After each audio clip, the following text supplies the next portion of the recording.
దేవుని పిల్లలారా, వాక్యంలోనికి వెళదాం. మరి లేఖనాల పరిశోధన సదస్సుల యొక్క ప్రధాన ఉద్దేశం బైబిలును నేర్పించాలి. బైబిలులో ఉన్న దేవుడు సంగతులు, మన పట్ల ఆయనకున్న సంకల్పం, మనం ఎలా బ్రతకాలని దేవుడు కోరుకున్నాడో ఈ లేఖనాల పరిశోధన సదస్సుల ద్వారా మీ ముందుకు దేవుడు తెస్తాడు. కనుక ఈరోజు మనం ఒక సంగతి ఆలోచిస్తున్నాం, పునాది మీద ఆగిన క్రైస్తవ్యం. దేవుని పిల్లలారా, పునాది మీద ఆగిన క్రైస్తవ్యం అని ఎందుకు వేసాం టైటిల్ అంటే, కొంచెం మీరు చాలా జాగ్రత్తగా ఈరోజు మీరు చదువుతున్న లేఖనాలను కానీ వింటున్న ప్రతి మాట విని విడిచిపెట్టకుండా కాస్త ఆలోచించాలి అని మొదటగా మీకు తెలియజేస్తున్నాను. ఆలోచిస్తూ వినాలి. ఇక్కడ బైబిల్ అనేది సామాన్యంగా విని విడిచిపెడితే ఏమీ అర్థం కదండి. చాలామంది వాక్యం వింటారు, కొంతమంది మాత్రమే వాక్యానికి అనుకూలంగా వాళ్ళ జీవితాలను మలుచుకుంటూ ఉంటారు. మిగతా వాళ్ళు ఎందుకు మారటం లేదు అంటే, చెప్పబడుతున్న దేవుడి మాటలను ఆలోచించటం లేదు. అందుకే తిమోతికి పత్రిక రాస్తూ పౌలు గారు ఒక మాట చెప్తాడు, నాయనా నేను చెప్పు మాటలను నువ్వు ఆలోచించుకొనుము అంటాడు. అంటే దేవుడి మాట ఆలోచిస్తే అర్థమవుతుంది. ఎందుకోనండి, క్రైస్తవ్యంలో కూడా ఒక రకంగా ఈ మధ్యకాలంలో మనకు కనబడుతున్నది ఏంటంటే, దేవుడి వాక్యాన్ని ఆలోచించటం అనేశారు. మీ దగ్గరికి ఎవరైనా వచ్చి కొత్త బిజినెస్ అండి, ఒక 10,000 మీరు పెట్టుబడి పెట్టారంటే నెలలో ₹1,00,000 వస్తాయి అన్నాడు అనుకోండి, వెంటనే కట్టేస్తారా, కాస్త ఆగి ఆలోచిస్తారా? బాగా ఆలోచించండి. వెంటనే కడతారా, ఆలోచిస్తారా? ఆలోచిస్తారు. 10 మందిని సలహా అడుగుతారు, ఏమంటే ఇలా మా ఇంటికి ఒక అతను వచ్చాడండి, 10,000 కట్టమంటున్నాడు, నెలలోనే ₹1,00,000 వస్తాయి అంటున్నాడు, ఇది నిజమా కాదా? అంటే అతను చెప్పిన వెంటనే అతను చెప్పిన దాన్ని ఏం చేశారు? ఆలోచించారు కదా. వెంటనే ఏ నిర్ణయం తీసుకోలేదు కదా, ఆలోచించారు అది మనసులో పెట్టుకుని. మరి మీరు చాలా ప్రసంగాలు వింటున్నారు కదా, వింటున్న ప్రసంగాలను ఆలోచిస్తున్నారా? ఇంకోటి చెప్తాను, ఇప్పుడు మీకే ప్రాక్టికల్గా అర్థమవుతుంది. మొదటి ప్రసంగం ఓ మెసేజ్ విన్నారు, మీరు ఏమన్నారు చెప్పండి? విషయం ఏంటంటే, ఏమన్నారంటే ఇప్పుడే కొంతమంది చెప్పలేరు. అవి విన్నప్పుడు వింటారు అంతే, దాన్ని వదిలేశారు కనుక తర్వాత ఏం చెప్పారంటే చాలా బాగా చెప్పారండి అంటారు. చాలామంది మీటింగ్కి వెళ్ళారా అంటే మీటింగ్కి వెళ్ళారండి, ఏం వాక్యం చెప్పారంటే చాలా బాగా చెప్పారండి అంటారు. అందుకే ఏం చెప్పారు? చాలా బాగా చెప్పారు అంతే. ఇందుకే ఏం చెప్పారు అంటే అక్కడే వదిలేశారు అనమాట. ఎక్కడ? గ్రౌండ్లో వదిలేశారు. అవి విన్నప్పుడు సంతోషించారు, ఆనందించారు. ఏం చెప్పారంటే లేదు. ఎందుకు లేదు? చెప్పిన దానిని హృదయంలో పెట్టుకుని దాన్ని ఏం చేయలేదు, ఆలోచించలేదు. ఇప్పుడు మొదటి మెసేజ్ ఏంటి చెప్పండి? శరీరం శత్రువు కదా. శరీరం శత్రువేనా? విన్నారు కదా. విన్న దీన్ని మీరు ఏం చేయాలి? ఇప్పుడు ఆలోచించండి. శత్రువు కాదు మీకు తెలుస్తుంది. ఎప్పుడు తెలుస్తుంది అంటే, ప్రాక్టికల్గా మీరు ఆలోచిస్తే, రేపు ఆదివారం గుడికి వెళ్ళాలి కదా. గుడికి వెళ్తున్నప్పుడు లేటుగా లేచారు. లేటుగా లేచిన తర్వాత ఏమంటే లేట్ అయిపోయింది వెళ్ళిపోదామంటే శరీరం అంటది, ఊరుకో టిఫిన్ తినకుండా ఎక్కడికి వెళ్తావు అంటది. అందా? నువ్వు లేట్ అయిపోని, పాటలు అయిపోని, ప్రార్థన అయిపోని, ప్రసంగం అయిపోని, నువ్వు మాత్రం నాకు ఇప్పుడు చపాతీలు చేసి అందులో బంగాళదుంప కుర్మా చేసి నా కడుపు నింపిన తర్వాతే నీకు ఆరాధన అన్నది అనుకోండి. నేను ఇప్పుడు మిమ్మల్ని అడుగుతున్నాను, లేదండి అన్నయ్య శరీరం శత్రువు అని చెప్పాడు, ఆకలితోనైనా నేను గుడికి వెళ్ళిపోతాను అంటారా? అలా అంటే ఈ ప్రసంగం మీకు అర్థమైనట్టు, ఆలోచించినట్టు. అదేనా? అంటే దేవుడు వాక్యాన్ని మనం ఏం చేయాలి? ఎప్పుడు అనుదినము మన అనుదిన జీవితంలో మనకు ఎదురవుతున్న పరిస్థితుల్లో వాక్యాన్ని ఆలోచించుకుంటేనే మనం దేవుడికి ఇష్టలుగా బ్రతుకుతాం. పోతిఫరు భార్య వచ్చి యోసేపు ముందుకి, నేనే ఆఫర్ ఇస్తున్నాను, నేనే కోరుండి నీ దగ్గరికి వచ్చాను, రా చక్కగా మన ఇద్దరం సంతోషిద్దాం, ఆనందిద్దాం అంటుంది. యోసేపు ఏం చేశాడు చెప్పండి? ఆ క్షణంలో ఆలోచించాడు. ఏం ఆలోచించాడు? నువ్వు పోతిఫర్ భార్యవు కదా, నా భార్యవు కాదు కదా. ఉండటం దేవుడికి ఇష్టం తప్ప నేను పక్కతని భార్యతో ఉండటం ఇది దేవుడికి వ్యతిరేకం. ఇది పాపం. పరమందున్న నా తండ్రి దృష్టికి ఇది పాపం. అంటే మీ జీవితంలో ఏదైనా సంఘటన ఎదురవుతున్నప్పుడు వెంటనే మీరు ఏం ఆలోచించాలి? వాక్యాన్ని ఆలోచించాలి. అప్పుడు ఆ తప్పు చేయరు, అప్పుడు ఆ పాపం చేయరు. Very good. ఈ స్థితి మనలోనికి రావాలి అంటే, ఈ స్థాయి మనలోనికి రావాలి అంటే జాగ్రత్తగా వినండి, మంచి ప్రసంగం ఇది. ఎప్పుడండి మేము ఇలాగా దేవుడు వాక్యాన్ని, పరిస్థితులు ఎదురవుతున్నప్పుడు దేవుడు వాక్యాన్ని అప్లై చేసి మేము తప్పు చేయకుండా, పాపం చేయకుండా ఎప్పుడు మేము ఎదగగలుగుతాం? ఎప్పుడు మేము ఇంత ఖచ్చితంగా దేవుడిలో బ్రతకగలుగుతాము అంటే, మనం ఇంతకాలం ఒక తప్పు చేసామండి. ఆ తప్పు ఈరోజు లేఖనాలు మీ ముందుకు తెస్తాయి.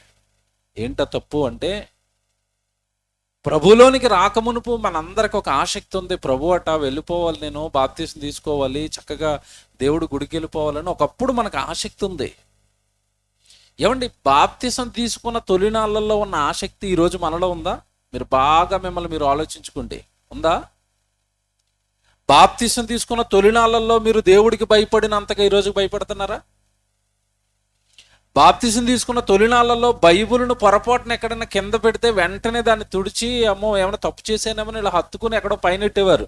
ఇప్పుడా బైబిల్ పట్టుకొని పట్టుకొని పట్టుకొని ఇంకా అది కామన్ అయిపోయింది. కింద పడేసేవాళ్ళు ఒకరు, తొక్కేవాళ్ళు ఒకరు. ఎందుకంటే మరి మీటింగుల్లో చాలా మంది బైబిల్ కింద పెట్టేసి నిలబడి ప్రార్థన చేస్తున్నప్పుడు కింద ఉన్న బైబిల్ తొక్కేస్తున్నారు.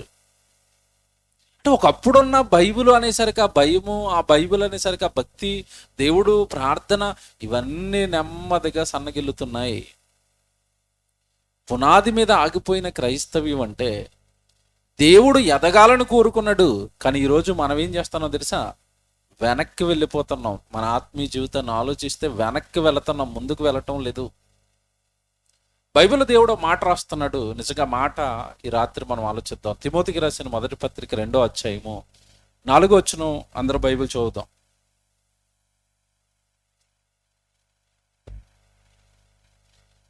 తిమోతికి రాసిన మొదటి పత్రిక 2వ అధ్యాయము 4వ వచనం ఒకసారి చదువుదాం బైబిల్లో. ఆయన మనుషులందరూ రక్షణ పొంది, ఏమంటే అక్కడ ఆగండి, ఆయన అనగా దేవుడు మనుషులందరూ రక్షణ పొంది అంటే అర్థం ఏంటి? రక్షణ పొందటం అంటే బాప్తీసం తీసుకోవాలి. అయిపోయిందా? ఇంకేమన్నా ఉందా? పొందేసిన తర్వాత వాక్యం వదిలేయండి, మనల్ని అడుగుతున్నాను. ఆ వాక్యం కొద్దిసేపు చదవకండి, నా ముఖంకి చూడండి. రక్షణ పొందేసామండి, అయిపోయిందా? ఇంకేమన్నా ఉందా? ఎవరినైనా అడగండి బాప్తీసం తీసుకున్న వాళ్ళని. ఏమంటే మీరు బాప్తీసం తీసుకున్నారు, ఏమి చేయట్లేదండి దేవుడి కోసం. నేను బాప్తీసం తీసుకుని 30 సంవత్సరాలు అయింది, 40 సంవత్సరాలు అయింది. నా సీనియారిటీ వేరు అంటాడు. హైదరాబాద్లో బైబిల్ క్లాసులు చెప్తామని మన పిల్లలు పాంప్లెట్లు పట్టుకుని తిరుగుతారండి. మా పిల్లలు ఫోటో చూసిరట ఓ రోజు, నా ఫోటో. ఏం పేరు, ఈయన పేరు అని అడిగితే పేరు అడిగి, పేరేట్ ఎలాగుంది అన్నాడట. అంటే మరి డేవిడో జాన్ పాలో అని ఉంటే బాగుండే. నా పేరేమో మరి హైందవ్యం నుంచి వచ్చాను, ఆ పేరే ఉంది, నేను దాన్నే ఉంచుకోనండి కావాల్సి. ఇతను క్లాసులు చెప్తాడా అన్నాడట. తర్వాత అన్నాడట, ఇతను వయసు ఎంత అన్నాడట. 30-35 ఉంటాయండి. 35 సంవత్సరాల కుర్రోడు అక్కడ బైబిల్ క్లాసులు చెప్తుంటే నేను వచ్చి నేర్చుకోవాలా? నేను బాప్తీసం తీసుకుని 40 సంవత్సరాలు అయింది అన్నాడట. చూసారా? అంటే ఏం ఫిక్స్ అయిపోయారు మైండ్లో అంటే క్రైస్తవులు కూడా, బాప్తిస్మము పొందితే అయిపోయింది, నేను ఇక చచ్చిపోతే పరలోకం వెళ్ళిపోతాను. అది ఎలా ఫీల్ అయిపోతున్నారంటే, ట్రైన్ రిజర్వేషన్ చేసుకున్నవాడు ఎంత కాన్ఫిడెంట్గా ఉంటాడు, రిజర్వేషన్ అయిపోయింది ఎక్కువ పడుకుంటానని. అలాగే అయిపోయారండి బాప్తిస్మం తీసుకున్న తర్వాత. తప్పు చేస్తున్నారు. బాప్తిస్మం అంటే నువ్వు దేవుడిలో తొలి మెట్టెక్కావు, తొలి అడుగేసావు అంతే. అది తొలి అడుగు మాత్రమే. ఆ తొలి అడుగుతో సరిపోయిందని దేవుడు బైబిల్ ఎక్కడ చెప్పలేదు. చాలామంది అదే రక్షణ పొందేశారా, అమ్మయ్య హ్యాపీ అండి అంటున్నారు. అంటే ఇంకేం చేయరా, ఇంకేం చేయమని బైబిల్ చెప్పలేదా? అక్కడ జాగ్రత్తగా చూసుకోండి. వచనం మళ్ళీ చదువుదాం. అది బైబిల్ చూసుకోండి సుమా, నా మాటలు కాదు, బైబిల్ చూడండి. మనుషులందరూ రక్షణ పొంది, నెక్స్ట్ సత్యమును గూర్చిన అనుభవ జ్ఞానం గలవారై ఉండవలెనని పరలోకంలో ఉన్న తండ్రి ఇష్టం కలిగి ఉన్నాడు. అది బైబిలు. అది కంప్లీట్ వర్స్, అక్కడ కంప్లీట్ వచనం అది. ఇప్పుడు మనం లోతుగా ఆలోచిస్తే రక్షణ పొంది అయిపోయింది అంటాం లేదా దేవుడు అక్కడ. రక్షణ పొందిన తర్వాత సత్యమును గూర్చిన జ్ఞానం సంపాదించాలి అన్నాడా, సత్యమును గూర్చిన అనుభవ జ్ఞానం అన్నాడా? ఎంత పెద్ద టాస్క్ ఇచ్చాడండి. రక్షణ అయిపోయిన తర్వాత, బాప్తిసం అయిపోయిన తర్వాత దీన్ని వదిలేశారేంటి? రక్షణ పొందిన తర్వాత సత్యమును గూర్చిన అనుభవ జ్ఞానం. పోనీ సత్యం అంటే తెలుసు కదా, మీకు తెలుసా? నీ వాక్యమందు వారిని ప్రతిష్ఠ చేయము, నీ వాక్యమే సత్యము. యోహాను సువార్త 17:17 ఈ మాట ఉంటుంది. లేదా మొదటి సమూయేలు 7:28 రాసుకున్నారనుకోండి, అక్కడే ఉంటుందంటే నీవు దేవుడవు కనుక నీ మాట సత్యము అని ఉంటుంది అక్కడ. మొదటి సమూయేలు 7:28 రాసుకుని తర్వాత చదువుకోండి, ఎందుకు టైం అవుతుంది, చాలా విషయాలు చెప్పాలి.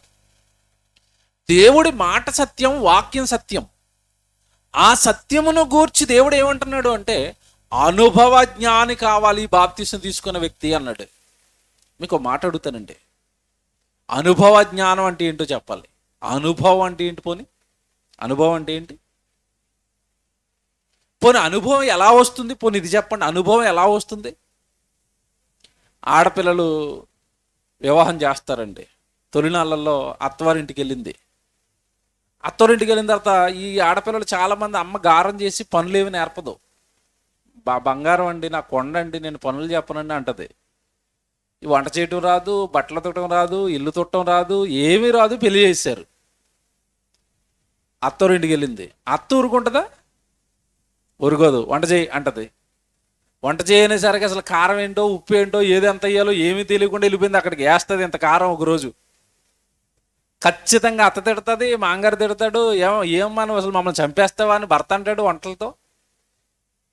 ఒక్కసారి నువ్వు తినేసరికి ఈవిడ తింటది, అబ్బా అమ్మ వండింది బాగుంది, నేను వండింది బాగోలేదు, కూర బాగోలేదు, పోయింది, కారం ఎక్కువ వేసాను.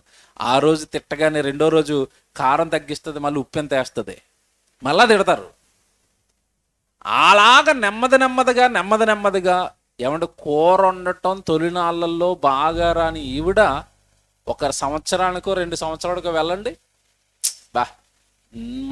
నా భార్య వండిన కూర తప్ప నేను ఏది తినలేనండి, బానిసం చేసేసింది. ఒకప్పుడు రాదే ఈవిడికి, ఏమి రాదు, వంట రాదు. తర్వాత రాను అందులో ఎలా మారిపోయింది అంటే అనుభవం. నేను వంట వండితే తిరిగి ఉండదండి, నేను చేపల కూర వండానంటే సూపర్ అంటది కదా. సైకిల్ నేర్చుకునేటప్పుడు చూడండి, సైకిల్ నేర్చుకునేటప్పుడు ఒకే రోజు సీట్ ఎక్కేస్తాడండి సైకిల్ నేర్చుకునే కుర్రాడు. ముందు లోపల కాలు ఎడతాడు, ఒక కాలు కింద ఉంటుంది, అలా నడిపిస్తూ ఉంటాడు. 2-3 సార్లు ఖచ్చితంగా కింద పడిపోతాడు. మోకాలికి రక్తాలు వచ్చే దెబ్బలు తగులుతాయి. అలాగే విడిచిపెడతాడా? విడిచిపెట్టాడు. దాన్ని కట్టేస్తాడు, మళ్ళా తీస్తాడు, నెమ్మదిగా పెడలు తొక్కుతాడు. కొద్ది రోజులకి సీట్ ఎక్కుతాడు, కొద్ది రోజులకి వెనకాల ఇంకొకరిని ఎక్కించుకుంటాడు.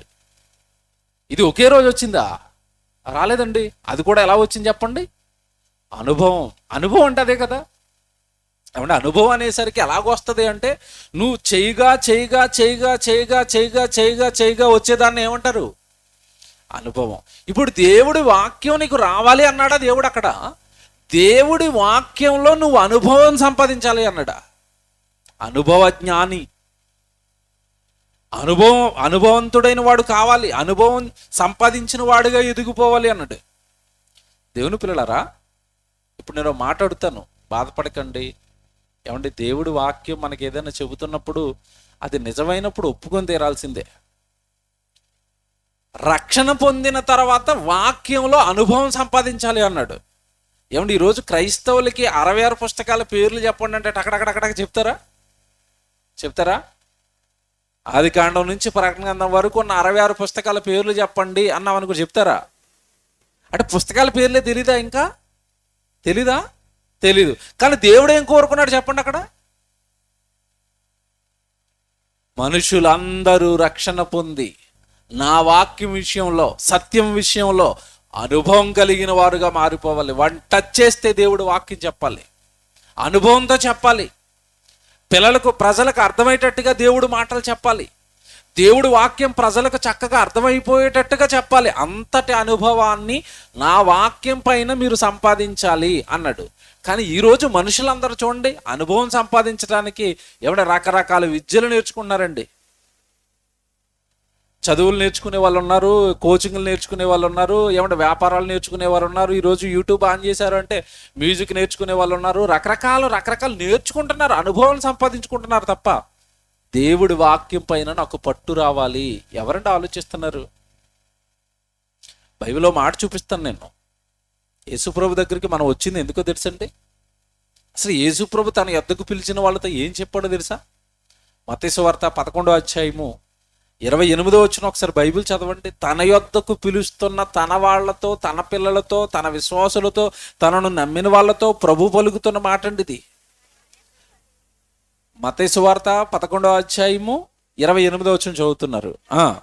ప్రయాసపడి భారము మోసుకొనుచున్న సమస్త జనులారా నా యొద్దకు రండి, నేను మీకు విశ్రాంతినిస్తాను. ఎంత బాగుందండి ఆ మాట. భారం మోసుకుంటున్నారు కదా, భారము మోసుకొనుచున్న సమస్త జనులారా. ఈరోజు బ్రతుకు భారమైంది కదా. తెల్లవారు లేస్తేనండి ఎవరు దొరకరండి. పనులు, ఉద్యోగాలు, చదువులు, వ్యాపారాలు. ఎందుకయ్యా ఇవన్నీ అంటే మొదటి ప్రసంగం విన్నారు కదా. ఈ ఉద్యోగమా, ఈ చదువా, ఈ కష్టమా, దేనికి చెప్పండి? శరీరానికి. శరీరం ఉండేది ఎంతకాలం? 60-70 ఏళ్ళు. 60-70 ఏళ్ళుండే ఈ శరీరం కోసం నువ్వు దినమంతా కష్టపడుతున్నావు కదా. నిత్యము ఉండిపోయే ఆత్మ కోసం ఏం కష్టపడుతున్నావు? ఆ విద్య తెలియదు లోకానికి. అది నేను నేర్పిస్తాను, నా దగ్గరికి రండి. మీరు లోకంలో పడిపోయారు. 60-70 ఏళ్ళుండే ఈ శరీరాన్ని సుఖపెట్టడానికి చదువు అంటున్నారు, ఉద్యోగం అంటున్నారు, వ్యాపారం అంటున్నారు. మరి మీరు ఆత్మ కోసం ఆలోచించరా? ఆ ఆత్మకు విశ్రాంతి వద్దా? ఈ శరీరంలో ఉన్నంత కాలము కష్టపడి ఈ శరీరాన్ని విడిచిపెట్టిన తర్వాత ఆత్మగా మీరు వెళ్ళిపోయి అక్కడ నిత్యాగ్ని దండంలో అక్కడ కష్టపడి మీకు విశ్రాంతి వద్దా?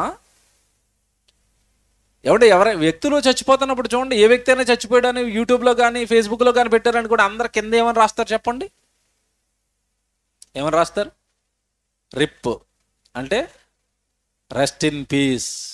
నిజంగా పీస్లోకి వెళ్ళిపోయాడా? నేను అడుగుతున్నాను. తాగి చచ్చిపోయినోడికి రిప్పే. ఎయిడ్స్ వచ్చి చచ్చిపోయినోడికి రిప్పే. రౌడీ నరికేసుకుని వీడిని వాడు నరికేసుకున్నాడు, ఈడు చచ్చిపోయాడు, ఈడికి రిప్పే. రౌడీలకు కూడా రిప్పే. మనోళ్ళు కూడా పెట్టేస్తున్నారు. ఎవడు చచ్చిపోయినా రిప్పెట్టేయాలా? ఎవడు చెప్పాడు? ఆ రెస్ట్లోకి వెళ్ళిపోయాడు, నీకెవడు చూపించాడు? విశ్రాంతి అంటే సామాన్యమైంది అనుకుంటున్నారా? స్వర్గం. మీకు మాట చెప్తానండి. జ్ఞానం లేక బైబిల్ తెలియని వాడు, బయట ఉన్నవాడు నరకాన్ని చాలా చీప్ చేసి మాట్లాడాడు. నరకం అనేసరికి ఏదో ఏపుతారని, అక్కడ అధిపతి ఉంటాడని అతను కూడా మూలి చేసి మళ్ళీ భూమి మీదకి వచ్చేయచ్చని మీకు తెలియదు కాదు కదా. నరకాన్ని ఎంత చీప్ చేశారో, యముడి మీద ఎన్ని సినిమాలు తీశారో మీకు తెలియదు కాదు కదా. ఆటాడించేస్తారట యముని కూడా చచ్చిపోయిన తర్వాత. అంటే నరకం అంటే ఏమి లేదు, సిల్లి, చిన్నది, సింపుల్ అన్నట్టుగా చేసేసారు. ఇక మధ్య సినిమా హీరోలు అయితే పెద్ద పెద్ద డైలాగులు నరకం గురించి. ఓ హీరో ఏమంటున్నాడంటే, నేను నరకటం మొదలెట్టిన తర్వాత నరకం ముందు హౌస్ఫుల్ బోర్డు పెట్టేస్తారట. Hero dialogue. అంటే నరకం అనేసరికి ఎవడికి పడితే వాడికి అదే పెద్ద సిల్లిగా చీప్గా అయిపోయింది. నరకాన్ని చూసొచ్చిన దెయ్యాలు యేసు ప్రభు ముందు గజగజలు ఆడిపోయాయి. ఈరోజు బాబోయ్ ఆ నరకానికి మమ్మల్ని పంపొద్దు. ఆత్మలైన దేవదూతలే గజగజలు ఆడిపోతుంటే మట్టి దేహంతో ఉన్న వీడు అంటున్నాడు నరకమా, తర్వాత చూసుకుందాం. అంటే అది తెలియక నరకాన్ని చీప్ చేసాడండి. నరకం ఎంత కష్టమైందో, నరకం ఎంత భారమో, ఎంత అది భయంకరమో తెలియని కూడా చేశారు. ఇకపోతే క్రైస్తవులు చేసింది ఏంటో తెలుసండి తప్పు. వాళ్ళేమో తెలియక నరకాన్ని చిన్నదిగా చూపించారు. బైబిల్ మాకు తెలుసు, దేవుడు మాకు తెలుసు అని వీళ్ళు ఏం చేశారంటే, పరలోకమా ఏమి లేదు, బాప్తిసం తీసుకొని వెళ్ళిపోతాం అంటున్నారు వీళ్ళు. Rest in peace. ఎవడు పడితే వాడు వెళ్ళిపోతాడు పరలోకానికి. త్రాగుపోతే వెళ్ళిపోతాడు, తిరిగిపోతే వెళ్ళిపోతాడు, బాప్తిసం తీసుకుంటే చాలు పరలోకం వెళ్ళిపోతాడు. అంటే పరలోకాన్ని చీపు చేశారండి. ఆ మధ్యకాలంలో మీకు తెలియదు కాదండి, ఒక ఆడియో రికార్డు తిరిగింది. అయ్యగారికి ఒక విశ్వాస ఫోన్ చేశాడు, అయ్యగారు నాకు కొంచెం పరలోకాన్ని స్థలం చూడండి అంటే, సరేనా చూస్తాను, ఒక 10,000 ఖర్చు అవుతుంది అంటున్నాడు. మీకు తెలియదు కాదు కదా, అందరూ విన్నారు అది. 10,000 ఎందుకు అయ్యా అంటే, నేను ఒక్కడే తీసుకుంటానంటే అక్కడ పేదరు గారు ఉన్నారు, తాళాలు ఆయన దగ్గర ఉన్నాయి, ఆయనకి 5,000 ఇస్తానంటున్నాడు. మీరు విన్నారు? అంటే పరలోకం అనేసరికి అండి అది ఏదో ఈజీ అన్నట్టుగా చేశారు. కాదండి, ప్రభువుని అడగాలి, మనుషుల్ని అడగకూడదు ఎప్పుడు కూడా. బైబిల్నే అడగాలి, ప్రభువునే అడగాలి. ప్రభువుని అడిగితే, ప్రభువా పరలోకానికి అందరూ వెళ్ళిపోతారా అని ఒకడు అడిగితే ఏమన్నాడు తెలుసా? ఏమన్నా లోకసువార్త 13వ అధ్యాయంలో, ఇరుకు మార్గమున ప్రవేశింప పోరాడండి. అంటే పరలోకం పోరాడితే కానీ రాదు. ఆషామాషిగా వచ్చేది కాదు విశ్రాంతి, ఆషామాషిగా వచ్చేది కాదు స్వర్గం. పోరాడాలి, పోరాడాలి. పరలోకం కావాలి అంటే రక్తము కారిపోయేంతగా పోరాడాలి. ఎవరు చెప్తారు ఈ సంగతులన్నీ? ఎవరు నేర్పరు ఈ సంగతులన్నీ? చచ్చిపోయినడు అల్లా విశ్రాంతిలోకి వెళ్ళిపోయాడని ఒక అమాయకుల్ని ఏమని చేసి ఈరోజు చాలా మంది ఆడుకుంటున్నారు. మీరు ఎవరు నమ్మకండి. అవి పరలోకం చాలా కష్టం అండి. చాలా భక్తిగా ఉండాలి, చాలా భయంతో ఉండాలి. నీ వల్ల అయినవన్నీ దేవుడి కోసం నువ్వు చేస్తూ ఉండాలి. చెప్తాను, ఇప్పుడు నేను చెప్తాను. యేసుప్రభువు అంటున్నాడు అక్కడ, ఏమండి మీరు లోకంలో సమస్త భారాలు మోసుకొనుచున్నారు కదా, భారము మోసుకొనుచున్న సమస్త జనులారా నా యొద్దకు రండి, నేను మీకు విశ్రాంతిని ఇస్తాను. ఎవరికి ఇస్తావు ప్రభు అంటే ఇప్పుడు చెప్తాడు, కింద అక్కడే చదవాలి జాగ్రత్తగా. నేను మీకు విశ్రాంతి కలుగజేతును, నేను సాత్వికుడను, దీన మనసు గలవాడను, కనుక మీ మీద నా కాడి ఎత్తుకొని నా యొద్ద నేర్చుకోనండి. అబ్బా, ప్రభు దగ్గరికి ఎందుకు రావాలట? మీ మీద నా కాడి ఎత్తుకొని నా భారం ఎత్తుకొని మీరు నా యొద్దకు వచ్చి ఏం చేయాలి? నేర్చుకోనండి. అంటే ప్రభు దగ్గరికి గుడికి ఎందుకు వెళ్ళాలి చెప్పండి ఇప్పుడు నాకు? ఇప్పుడు తెలుస్తుంది మేము లేఖనాల పరిశోధన సదస్సులు ఎందుకు ఎడుతున్నామో. వాళ్ళకి పని లేదండి, ఎప్పుడూ బైబిల్ అంటారండి. వాళ్ళు 130 లేఖనాల పరిశోధన అట, 140 అట, 150 అటలకి ఇదే పనా? మాకు ఇదే పని అండి. మరి ప్రభు చెప్పాడు మాకు ఏమని? మీరు నా యొద్దకు వచ్చేటప్పుడే దేనికి రావాలట? నేర్చుకోవడానికి. మీరు నా కాడి ఎత్తుకొని నా యొద్ద మీరు ఏం చేయాలి? నేర్చుకోనండి. పిల్లలు స్కూల్కి దేనికి వెళ్తారు చెప్పండి? దేనికి వెళ్తారు? చదువు నేర్చుకోవడానికి, అంతే కదా. మనం గుడికి దేనికి రావాలి? వాక్యం నేర్చుకోవడానికి. ఇప్పుడు అడుగుతున్నాను, సంఘాలలో నిజంగా వాక్యమే చెప్తున్నారా? వాక్యం నేర్పిస్తున్నారా? ప్రసంగాలకంటే టైం ఇచ్చే టైం ఎలాగుంటుందంటే, ఆరాధనకు టైం ఉంటుంది, పాటలకు టైం ఉంటుంది, సాక్ష్యాలకు టైం ఉంటుంది. ఏమంటే మరి ఎక్సర్సైజులకి టైం ఉంటుంది. ఏంటి ఎక్సర్సైజులు? Sit down, sit down. ఏమంటే లేపుతారు, కూర్చోబెడతారు. ఎందుకో తెలియదండి, మరి నిద్ర వచ్చేస్తుందని ఏటో. అంటే గుళ్ళో కూడా నిద్రే. మధ్య మధ్యలో గట్టిగా హల్లెలూయా అనేది ఎందుకంటే ఎవరో నిద్రపోతారేమో లేపడానికే. మేము ఎందుకు అనమంటే మా ప్రసంగానికి ఎవరో నిద్రపోరు, మాకు కాన్ఫిడెన్స్ అది. ఇలా వాక్యం చెప్తూ ఉంటే ఎవడండి నిద్రపోతాడు? నువ్వేవో లోకంలో ఉన్న కథలన్నీ చెప్తూ ఉంటే వాడికి నిద్రే వస్తుంది. మరి ఆ కథలన్నీ విని అక్కడ కూర్చున్నాడు వచ్చి, నువ్వు లోపలికి వచ్చా కూడా ఆ కథలే. నిద్ర రాకపోతే ఏమవుతుంది? ఇక వాక్యం చెప్పు, వాడి గుండెల్లో రైళ్లు పరిగెడతాయి. వాక్యాన్ని విడగొట్టి వాడికి అర్థమయ్యేటట్టుగా చెప్పు. అమ్మో ఇంతకాలం చదివాను కానీ నాకు అర్థం అవ్వలేదని నెక్స్ట్ ఏం చెప్తారా అని ఆలోచిస్తూ ఉంటాడు. మీరు నా యొద్దకు దేనికి రావాలట? వాక్యము నేర్చుకోనండి. అంటే గుడికొచ్చిన ప్రతి ఒక్కరు ఇప్పుడు బాప్తీసం అయిపోయిన తర్వాత ప్రభు దగ్గర ఏం చేయాలి చెప్పండి నాకు? వాక్యం నేర్చుకోవాలి. అంటే బాప్తీసం తీసుకుంటే అయిపోయింది అనుకున్నారు క్రైస్తవులు. కానీ యేసుప్రభు అంటున్నాడు, మీరు నా యొద్దకు వచ్చిందే దేనికోసమట? నేర్చుకోవాలి. నేర్చుకుంటున్న క్రమంలో అనుభవం వస్తుందా రాదా? వస్తుందా? సైకిల్ నేర్చుకుంటూ తర్వాత ఏమయ్యాడు? సైకిల్ తొక్కటంలో, సైకిల్ మీద మరొకరిని ఎక్కించుకోవటంలో అనుభవాన్ని సంపాదించాడు. ముందు చెప్పాను కదా, వంట చేయటం రాని ఆడపిల్ల అక్కడికి వెళ్ళిన తర్వాత అక్కడ వంట చేయటం నేర్చుకున్న తర్వాత అనుభవం వచ్చేసింది. ఏమండి ఇప్పుడు 10 మందిని రప్పిస్తారా? రప్పించండి, వంట చేసేస్తానంటది. తొలినాళ్ళలో రాదే అది. అంటే నేర్చుకున్నారా? నేర్చుకున్నారు. నేర్చుకున్న దాంట్లో ఏం సంపాదించారు? నైపుణ్యం సంపాదించారు, అనుభవాన్ని సంపాదించారు. తొలినాళ్ళలో ఏమండి నేను ఒక వివాహం అయిందండి. కొత్తగా వివాహం అయితే ఒక చెల్లి ఇంటికి వచ్చింది. ఆయన ఆఫీస్కి వెళ్ళాలి, స్నానం చేస్తున్నాడు. స్నానం చేస్తూ అమ్మ కొంచెం షర్ట్ ఇస్త్రీ చేయమ్మా అని చెప్పాడు. ఆయన స్నానానికి వెళ్ళాడంటే సిల్క్ షర్ట్, అది చాలా కాస్ట్లీది, 2000 అట. పెళ్ళి కొనుక్కున్నాడు. ఇస్త్రీ చేయమ్మా అనగానే వీడు స్టిచ్ చేసింది. దాని దగ్గర ఒక చక్రం ఉంటుందండి, ఆ చక్రం మీద రాసి ఉంటాయి, సిల్క్కి అయితే ఇక్కడ పెట్టుకోవాలి, కాటన్కి అయితే ఇక్కడ పెట్టుకోవాలని. ఆ అమ్మాయి ఏం తెలియదు, ఎప్పుడు చూడలేదు. అది మొత్తం చక్రం ఇలా తిప్పింది. అది మొత్తం దోశలేసే పనం ఎలాగా ఏమంటే వేడిగా ఉంటుందో అలా వేడిగా ఉందో పట్టుకొచ్చి అలా పెట్టింది అంతే. ఎక్కడైతే పెట్టిందో అక్కడ ముక్క ఊడిపోయి పైకి వచ్చింది. స్నానం చేసి బయటకు వచ్చాడు. ఏదమ్మా షర్ట్ అంటే ఇలా ఎత్తేసరికి మొత్తం హోల్సేత నిండా. ఏం తెలియదు అమ్మాయికి, ఇస్త్రీ చేయడంలో అనుభవం లేదు. ఇప్పుడు కాలిపోయిన తర్వాత ఆయన తిట్టిన తర్వాత నెమ్మదిగా ట్రై చేస్తుందా, ట్రై చేయదా? నేను నేర్చుకోవాలండి. చూసారండి, అంటే ఇప్పుడు నేను ఇవన్నీ ఎందుకు చెప్తున్నాను తెలుసండి, మీరు అనుదినం మీ జీవితంలో ఎదురవుతున్నవి అవి. ఏదైనా ఒక పొరపాటు జరిగిన తర్వాత నేను నేర్చుకోవాలండి, నేను నేర్చుకోవాలి, నాకు రావాలండి. మా ఆయన తిడతానండి, నేను ఎలాగ నేర్చుకుని ఆయన బలి చేసేవాని వరకు ఇస్త్రీ చేయాలండి అని అమ్మాయికి పట్టుదల వస్తుంది కదా. నేను ఇక్కడ ఓ విషయం అడగనండి, వంట విషయంలో పట్టుదల వస్తుంది, సైకిల్ విషయంలో వస్తుంది, చదువు విషయంలో వస్తుంది. ఏదైనా కుట్టు మిషన్ నేర్చుకున్నారనుకోండి, ఆడపిల్లలు గట్టిగా బట్టలు మంచి సూపర్గా కుట్టే అంత వరకు వదలరండి, దాన్ని నేర్చుకుంటారు. ఇటు పురుషులైనా అంతే. ఈ ఉద్యోగం చేస్తాడు, ఈ ఉద్యోగం బాగలేదనుకోండి, వేరే ఉద్యోగం చేయాలనుకోండి, ఆ ఉద్యోగానికి సంబంధించిన కోర్సులు నేర్చుకుంటూ ఉంటాడు. నేర్చుకుంటారు, అందరూ అన్నీ నేర్చుకుంటారండి. కానీ ఒకటి నేర్చుకోరు. ఏమి నేర్చుకోరు? బైబిల్ మాత్రం నేర్చుకుంటారా? ఇంకా చెప్పనే, ఇక్కడ విషయం చెప్పేస్తాను నేను డైరెక్ట్గా. బైబిల్ ఎందుకండి నేర్చుకోరు అంటే, ఏమండి మీరు చెప్పిన తర్వాత మేము బైబిల్ చదవాలనుకుంటున్నాం, బైబిల్ చదవడానికి బైబిల్ ఓపెన్ చేసి ఒక అధ్యాయం చదవగానే మాకేమొస్తుంది? అది టక్కమని ఎలా వచ్చింది చూడండి ఆన్సర్. బైబిల్ చదువుతుంటే నిద్ర వస్తుంది. వెరీ గుడ్, పోన్లేండి, నిద్ర వస్తుంది. నిద్ర ఎందుకు వస్తుంది అని అడుగుతున్నాను నేను. ఎప్పుడైనా ఆలోచించారు అక్కడ నిద్ర ఎందుకు వస్తుంది? పోనీ ఇది మీకు అర్థమవుతుంది. ఎవరో ₹1,00,000 మీకు అప్పు ఉండి ₹1,00,000 ఇచ్చారు. ఆ ₹1,00,000 ₹10 నోట్లు ఇచ్చారు. ఏమిచ్చారు? ₹10 నోట్లు ఇచ్చారు, ₹1,00,000 కట్టలు కట్టి. ఇప్పుడు వాడు 1,00,000 ఇచ్చాడా లేదా డౌట్, ఎందుకంటే కవర్లు వేసి ఇచ్చిపోయాడు 1,00,000 లెక్క పెట్టుకోండి అని. ఇప్పుడు ₹10 నోటు ఇలా తీస్తున్నారు. లెక్క పెడుతున్నప్పుడు నిద్ర వస్తుందా? నిద్ర వస్తుందా అని వాళ్ళు చేయలేపండి, వస్తుందా? రాదు.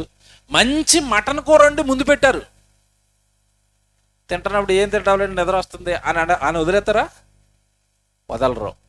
మటన్ కూర తింటున్నప్పుడు, అన్నం తింటున్నప్పుడు, డబ్బులు లెక్క పెడుతున్నప్పుడు రాని నిద్ర బాగా వినాలి. బైబిల్ చదువుతుంటే వస్తుంది అంటే అక్కడ విషయం ఏంటో తెలుసా? ఏమీ లేదండి, మీ హృదయం మిమ్మల్ని మోసం చేస్తుంది. మీరు మంచోళ్ళే, బైబిల్ చదవాలని అనుకుంటున్నారంటే మీరు మంచోళ్ళే. మీలో ఏం జరుగుతుందో చెప్తున్నాను ఈరోజు. మీరు మంచోళ్ళే, చదవాలనుకుంటున్నారు. ఆ వాక్యం పైన ఇష్టం లేకుండా మీ హృదయం మిమ్మల్ని మోసం చేస్తుంది. ఏం చదువుతాం, చదివితే ఏం ఉపయోగం అంటది మీతో. చదివిన వాళ్ళు ఏం ఉద్ధరించేస్తున్నారు? ఇంకేముంటుంది తెలుసా? ఆ పక్క అక్క చూడు రోజు బైబిల్ చదువుతుంది, ఏం బాగుంది ఆవిడ అంటది. వెంటనే మీకు ఏమొస్తుంది? చదివి ఏం ఉపయోగం అండి, చదివినా కూడా ఎప్పుడు ఏం అర్థం అవుతుంది. ఇది ఒక రకంగా చెప్పాలి అంటే, బైబిల్ పైన ఎప్పుడైతే ఇష్టం ఉందో, జాగ్రత్తగా వినండి, ఇష్టం ఉందో నిద్ర ఖచ్చితంగా పోతుందండి. నా దేవుడు వాక్యం నేను చదవాలి, నిద్ర వస్తుందా? ఆపుకొని మొహం కడుకుని. ఏమంటే పిల్లలు పరీక్షలకి సిద్ధపడేటప్పుడు, ఆ పరీక్షల కోసం చదువుతున్నప్పుడు వాళ్ళకు కూడా ఏమొస్తుంది చెప్పండి? నిద్ర వస్తుంది. అప్పుడు పిల్లలు ఏం చేస్తున్నారు చెప్పండి? టీ తాగుతారు, మొహం కడుక్కుంటారు. ఏమంటే వాళ్ళు కష్టపడి చదువుతున్నారు కదా. అలా ఎప్పుడైనా బలవంతంగా కష్టపడి మీరు 4 రోజులు బైబిల్ చదవండి, 5వ రోజు మీకు నిద్ర రాదు. కన్ఫర్మ్.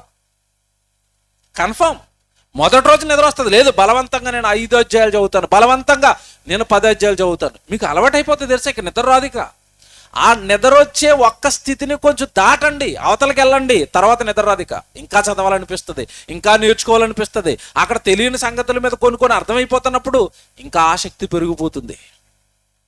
ఇప్పుడు చెప్తానండి అసలు విషయం. ఎందుకు ఇంతలాగా మీరు బైబిల్ చదవాలి, నా యొద్దకు రండి, నేర్చుకోండి, మీరు వాక్యంలో అనుభవాన్ని సంపాదించండి అని బైబిల్లో పదే దేవుడు క్రైస్తవులుగా మనకు ఎందుకు చెప్తున్నాడు అంటే, ఇక్కడ ఒక విషయం ఉంది. దేవుడు మన ఆత్మీయ జీవితాన్ని బట్టి ఒకటి కోరుకున్నాడు. ఆ కోరిక నెరవేరకుండా ఆగిపోయిందండి. దేవుడు అండి బైబిల్లో ఒక సందర్భాన్ని రాశాడు. మనం ఎందుకు ఎదగటం లేదు, మనకెందుకు వాక్యంలో అనుభవం రావట్లేదు అంటే ఒక కారణం ఉంది. కారణం ఏంటో తెలుసండి? క్రైస్తవులంతా కూడా ఆత్మీయ జీవితంలో ఇక్కడ చాలు అని ఒక చోట ఆగిపోయారు. అందరూ ఎక్కడ ఆగిపోయారు తెలుసా? హెబ్రీయులకు రాసిన పత్రిక చదువుతాం.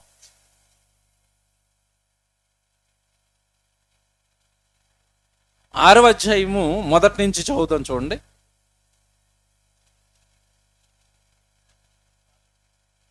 హెబ్రీయులకు రాసిన పత్రిక 6వ అధ్యాయము మొదటి వచనం చదువుతాం. కాబట్టి నిర్జీవపు క్రియలను విడిచి మారు మనసు పొందుటయు దేవుని యందలి విశ్వాసమును,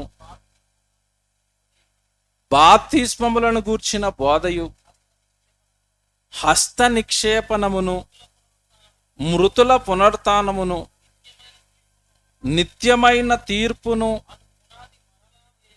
అను పునాది మరలా వేయక క్రీస్తును గూర్చిన మూలోపదేశమును మాని సంపూర్ణులగుటకు సాగిపోదాము అన్నాడు. చూడండి దేవుని పిల్లలారా, ఇది కొద్దిసేపు మనం ఆలోచించాలంటే ఇక్కడే ఉంది విషయం అంతా. ఈరోజు క్రైస్తవులుగా మనం ఎక్కడ ఆగిపోయామో దేవుడు మనకు జ్ఞాపకం చేస్తున్న సందర్భం ఇది. ఎక్కడ ఆగిపోయామంటే, నిర్జీవపు క్రియలను విడిచి, బైబిల్ చూసుకోండి లేదంటే నన్ను చూడండి, బయట ఎక్కడా చూడకండి, నేను చెప్పాలనుకుంటున్నదంతా మీరు మిస్ అయిపోతారు, జాగ్రత్త విందాం. నిర్జీవపు క్రియలను విడిచి మారు మనసు పొందుటయు. ఒకటి ఫస్ట్ ఏమని చెప్పండి అక్కడ, మారు మనసు. మేము నిర్జీవపు క్రియలను విడిచిపెట్టండి అని. ఏమంటే ఈ జీవం లేని క్రియలతో మీకు పాలొద్దు అన్నాడు. ఆ క్రియలు ఏంటో చెబుతూ ముందుకు వచ్చేసరికి అంటున్నాడు, మారు మనసు పొందుటయు అంటే మీరు మారండి, మీరు మారు మనసు పొందండి, దేవుడి కోసం మీరు బ్రతకండి. ఏమంటే మారు మనసు, మారు మనసు అంటే అర్థం ఏంటి చెప్పండి? మనిషి మారటం అంటే అర్థం ఏంటి? మారు మనసు అన్నాడు కదా, మారు మనసు అంటే అర్థం ఏంటి చెప్పాలి నాకు. ప్రాక్టికల్గా ఆ పదానికి ఉన్న అర్థం ఏంటో చెప్పాలి. మారు మనసు అంటే ఏంటి? నేను మారిపోయానండి అంటారు కదా, జాగ్రత్తగా వినండి. మీ కొడుకు తప్పు చేస్తున్నాడు, సిగరెట్లు కాలుస్తున్నాడు, దొరికిపోయాడు రోజు, శుభ్రంగా చితక్కొట్టారు. లేదు డాడీ నేను మారిపోయాను అంటున్నాడు. మారిపోయానని మాటతో చెబితే మీరు నమ్ముతారా? క్రియల రూపకంలో మీకు కనబడాలా? ఏదో తప్పు చేస్తూ దొరికిపోయినప్పుడు లేదు నేను తప్పు చేయట్లేదంటే, లేదురా నువ్వు తప్పు చేయటం లేదని నీ క్రియల రూపంలో కనబడితేనే నేను ఒప్పుకుంటాను అంటాడు. అంతేనా? ఇప్పుడు నేను మారాను అని దేవుడికి నువ్వు ఎలా చెప్తావు చెప్పండి? ఒకప్పుడు టీవీ చూసేవాడిని అండి, నేను మారిపోయానండి అంటే మారిపోయినట్టు ఇప్పుడు టీవీ చూడటం మానేయటమా, బైబిల్ చదవటమా? బాగా వినాలి, నేను చెప్పేది అర్థం చేసుకోవాలి. నేను మారిపోయానండి, ఒకప్పుడు భయంకరంగా టీవీ చూసేదాన్నండి, మారిపోయానండి అంటే, మారిపోయి నువ్వేం చేస్తున్నావు? ఇప్పుడు ఆ టీవీ చూడడానికి నువ్వు ఇచ్చిన టైంలో నువ్వు బైబిల్ చదువుతూ ఉంటే అప్పుడు కదా మారినట్టు. నేను టీవీ చూడటం మానేసానండి, మారిపోయానండి, పక్కలతో కూర్చునండి ఏమంటారు అట్లని, ముసలమ్మ ముచ్చట్లు వేస్తున్నానండి, మరేవా ఇక్కడి నుంచి అటు షిఫ్ట్ అయ్యావు అంతే. అది మార్పు అనరు సుమా. జాగ్రత్తగా పట్టుకోవాలి దేవుణ్ణి. ఈ మాటలు మనం చదువుతాం కానండి, ప్రాక్టికల్గా నా జీవితంలో జరుగుతుందా లేదని మనం ఎప్పుడు ఆలోచించడం. నేను మారాను అంటే అర్థం ఏంటో తెలుసా? దేవుడికి ఉపయోగపడే పని నువ్వు ఏదైనా చేస్తున్నా, నీ ఆత్మీయ జీవితానికి ఉపయోగపడే పని ఏదైనా నీ జీవితంలో జరుగుతుంటే అప్పుడు అనాలి నేను మారాను అని. మారిపోయినండి పొట్టు చక్కయ్య అన్నాడు, నేను మారిపోయినండి అంటే పొట్టు చక్కయ్య అన్నాడు యేసు ప్రభు. నువ్వు మారిపోయడానికి రుజువేంటి? ఇదిగో ప్రభు, నేను అన్యాయంగా అక్రమంగా సంపాదించాను కదా, ఎవరి దగ్గర అయితే అన్యాయంగా అక్రమంగా సంపాదించానో వాళ్ళందరికీ తిరిగి ఇచ్చేస్తున్నాను ప్రభా, నేను మారాను ప్రభా అంటే మారాను అని క్రియతో నిరూపించుకున్నాడు అక్కడ కదా. మనం మారామని దేంతో చెప్తున్నాము? నాకు చెప్పాలి. నేను ఎప్పుడో 30 సంవత్సరాల క్రితం బాప్తీసం తీసుకున్నాను, నేను మారిపోయాను. మారిపోయావా? ఏం మారేవు? ఆ వాళ్ళొక్కరోజు బాప్తీసం తీసుకుని నెలలో మునిగావు. సోమవారం ఏం చేస్తావు? అప్పుడు చేసినవే చేస్తున్నావు. బాప్తీసానికి ముందు మంగళవారం ఏం చేస్తావు? అప్పుడు చేసినవే చేస్తున్నావు. అప్పుడు చేసినవే చేస్తూ నెలలో మునిగి నేను మారిపోయానంటున్నావేంటి? నో, తప్పు. క్రైస్తవ్యం అంతా ఇక్కడేనండి. దేవుడు మాటలను, దేవుడు మనస్సును అర్థం చేసుకోలేకపోయింది. మారు మనసు ఇక్కడ ఇంకా చెప్పనా, అసలు ఇవన్నీ కూడా కిందకెళ్ళేసరికి ఏమన్నాడు తెలుసా?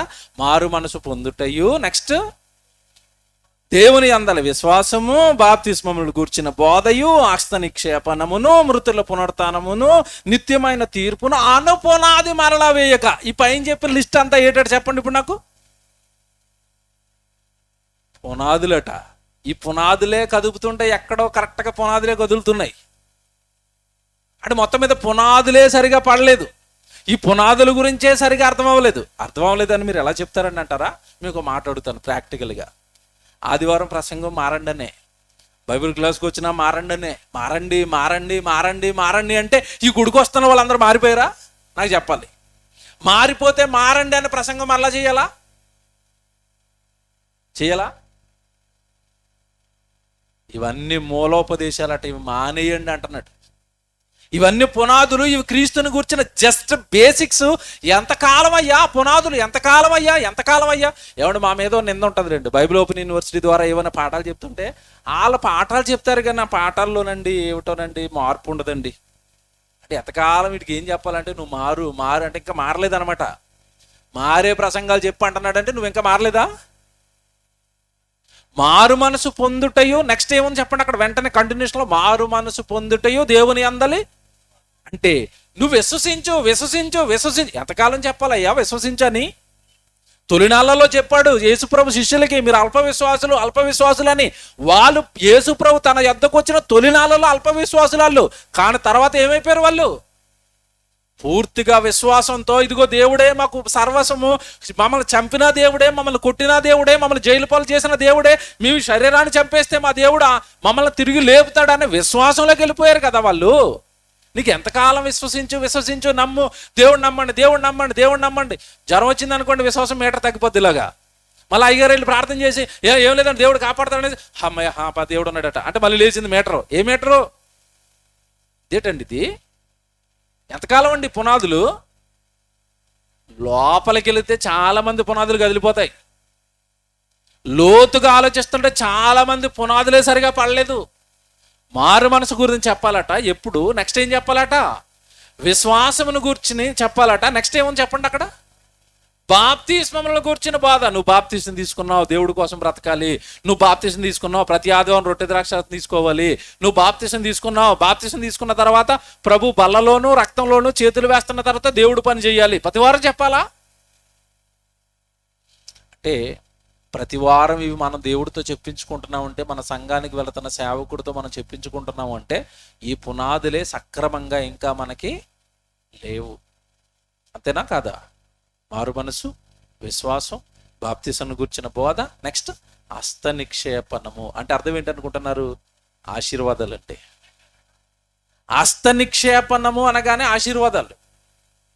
ఏమండి వీటికి ఉన్న ప్రాముఖ్యత అంతా ఇంత కాదు. ఆశీర్వాదాలను గురించిన బోధలు ఎలా జరుగుతున్నాయో మీకు తెలియదు కదా. ఎక్కడికి వెళ్ళండి, ఏ ప్రసంగం వినండి, ఈరోజు బోధకుల నోట చివరికి అడి తిప్పి దేవుడు ఏం చేస్తాడని తిప్పుతారు? దేవుడు మిమ్మల్ని ఆశీర్వదిస్తాడు. జాగ్రత్తగా వినండి. ఆరాధనకు వచ్చారు, దేవుడు మిమ్మల్ని ఆశీర్వదిస్తాడు. ఇంట్లో కృతజ్ఞత కూడికెట్టుకున్నారు, దేవుడు మిమ్మల్ని ఆశీర్వదిస్తాడు. ఎవడు మహాసభలు పెట్టారు, పబ్లిక్గా ఏమండి పబ్లిక్ మీటింగ్స్, అక్కడ కూడా ఏం ప్రసంగం? దేవుడు మిమ్మల్ని ఆశీర్వదిస్తాడు. చచ్చిపోయి సంతాప కూడికెట్టారు, అక్కడ కూడా ప్రసంగం ఏంటి? ఎందుకు ఇవన్నీ పాస్టర్లు చెప్తున్నారు చెప్పండి? సేవకులు ఎందుకు చెప్తున్నారు ఇవన్నీ? ప్రజలు కూడా ఏం కోరుకుంటున్నారు? మాకు ఆశీర్వాదం ఆశీర్వాదం ఆశీర్వాదం. నిజంగానండి, ఆరాధనలోని ఆశీర్వాదమే, బైబిల్ క్లాసులోని ఆశీర్వాదమే, కృతజ్ఞత కూడికలోని ఆశీర్వాదమే. ఎందుకు ఆశీర్వాదం ఆశీర్వాదం అని బోధలు చేస్తున్నారు అంటే, ప్రజలు ఎక్కువగా ఏం కోరుకుంటున్నారు? ఆశీర్వాదం. మీకు మాట చెప్తానండి, దేవుడు ఎప్పుడు ఆశీర్వాదాలే ఇస్తాడా? మీకు మాట చెప్తాను ఇప్పుడు, భలే మీకు కరెక్ట్గా అర్థమవుతుంది. షడ్రక మేషక అబేద్నెగోలను దేవుడు కాపాడాడు అనగానే కింద ఉన్న విశ్వాసం ఏం చేస్తాడు చెప్పండి? పాప దేవుడికి స్తోత్రం అంటాడు కదా. హల్లెలూయా, దేవుడికి స్తోత్రం అన్నాడు. ఇప్పుడు అదే ప్రసంగికుడు యాకోబును దేవుడు తల నరికించాడు, నీ తలాడతావా అన్నాడు. చప్పట్లు కొడతాడా? నేను అడుగుతున్నాను, షడ్రక మేషక అబేద్నెగోలను కాపాడిన దేవుడే అక్కడ యాకోబు తల నరికించడానికి దేవుడు అక్కడ అంగీకరించాడు, ఒప్పుకున్నాడు కాదా? ఒప్పుకోకపోతే యాకోబును కూడా అక్కడి నుంచి ఏం చేసేవాడు చెప్పండి? తప్పించేవాడు. స్టెఫెను రాళ్లతో కొట్టి చంపేస్తుంటే ఆ రోజు సైలెంట్గా ఉన్నాడు. ఆయన హతసాక్షిగా చచ్చిపోతేనే ఆయన పాదాల చెంత మహావీరుడైన పౌలు పుడతాడు. అంటే కొంతమంది యోధులు పుట్టాలి అంటే కొంతమంది వాళ్ళ ప్రాణాలను ఏం చేయాలి? హతసాక్షులుగా దేవుడి కోసం విడిచిపెట్టాలి. షడ్రక మేషక అబేద్నెగోలను కాపాడిన దేవా అన్నప్పుడు నీ మనసు పులకరించింది. స్టెఫెను రాళ్లతో కొట్టబడుతున్నాడు, నువ్వు కొట్టబడతావు అంటే వెనక్కి వెళ్ళిపోయింది. అంటే మనసే మనకి ఎక్కడ సెట్ అయిపోయిందంటే, దేవుడు వలన ఎప్పుడు మనం ఏం చేయాలి? ఏదోటి పొందుకుంటూ ఉండాలి. ఈ మనసును బోధకులు క్యాచ్ చేశారు అంతే. దేవుడు ఎప్పుడు మిమ్మల్ని ఏం చేస్తాడు? ఆశీర్వదిస్తాడు. ఎంతకాలం ఆశీర్వదిస్తాడు? చచ్చిపోయి పాతాళానికి వెళ్ళిపోతాను ముందు కూడా దేవుడు ఆశీర్వదిస్తాడు, బాగా ఆశీర్వదిస్తాడు. పాతాళం లేచి పాతాళం లేచి బాగా కాలుస్తూ ఆశీర్వదిస్తాడు. అంటే ఈరోజు ఈ పునాదుల మీద ఆగిపోయింది క్రైస్తవ్యం. పునాదులు అండి ఇవన్నీ పునాదులు. మారు మనసు పొందండి, విశ్వసించండి, బాప్తిసం తీసుకోండి, బాప్తిసం తీసుకున్నారని జాగ్రత్తగా బ్రతకండి, దేవుడు ఆశీర్వదిస్తాడు. ఇవన్నీ కూడా పునాదులట. విచిత్రం ఏంటంటే ఇప్పుడు వెనకాల చెప్తున్న మాటలు చూడండి, తర్వాత హస్త నిక్షేపణం అయిపోయిన తర్వాత అక్కడ ఏముంది చూడండి, అక్కడ ఏముంది? హస్త నిక్షేపణమును మృతుల పునరుత్థానం. ఇది విషయం అంటే అసలు 99% క్రైస్తవ్యానికి జయశాలి గారు చెప్పేంతవరకు ఎవరు నమ్మలేదండి. ఇది మృతులకు పునరుత్థానం ఉంది. చచ్చిపోయిన తర్వాత బ్రతుకుతాం, చచ్చిపోయిన తర్వాత బ్రతుకుంది కనుక ఈ బ్రతుకు దేవుడికి ఇవ్వండి అని ఆయన చెప్పినంత వరకు నండి క్రైస్తవులు ఎవరు కూడా దాన్ని జాగ్రత్తగా నమ్మలేదు, విశ్వసించలేదండి. చచ్చిపోయిన తర్వాత బ్రతుకుందంటే ఏ క్రైస్తవుడు నమ్మాడు? ఒకవేళ నమ్మితే వాళ్ళు ప్రాణాలు పణంగా పెట్టేవాడు కదా, దేవుడి కోసం నన్ను బ్రతికిస్తాడు అని. మృతులకు పునరుత్థానం ఉంది, చచ్చిపోయిన తర్వాత బ్రతుకుంది. ఇది కూడా పునాదేనా? ఇది కూడా ప్రారంభ పాఠమేనా? ఇది కూడా మూల పాఠమేనా? ఇప్పుడు ఈ మూల పాఠాలైన క్రైస్తవులు నమ్మారా? చచ్చిపోయిన తర్వాత బ్రతుకుందని ఎంతమంది నమ్మారు చెప్పండి? కొన్ని మీరు నమ్మారా? ఏమో టెస్ట్ చేస్తాను ఇప్పుడు, నమ్మారు లేదా? నమ్మారా? నిజంగా నమ్మినోళ్ళు అయితే మీరు ఏం చేయాలంటే, ఇప్పుడు మొత్తం మీద ఏ టెర్రరిస్టులో, ఉగ్రవాదులో గన్నులు పట్టుకుని, కత్తులు పట్టుకుని, కర్రలు పట్టుకుని ఇక్కడికి వచ్చారు. వచ్చి మీరు దేవుడి సన్నిధిలో ఉన్నారా, మేము చంపేస్తాం, నోరు మూసుకుని ఇంటికి వెళ్ళిపోండి అన్నారు అనుకోండి. ఎంతమంది ఉంటారు మీలో?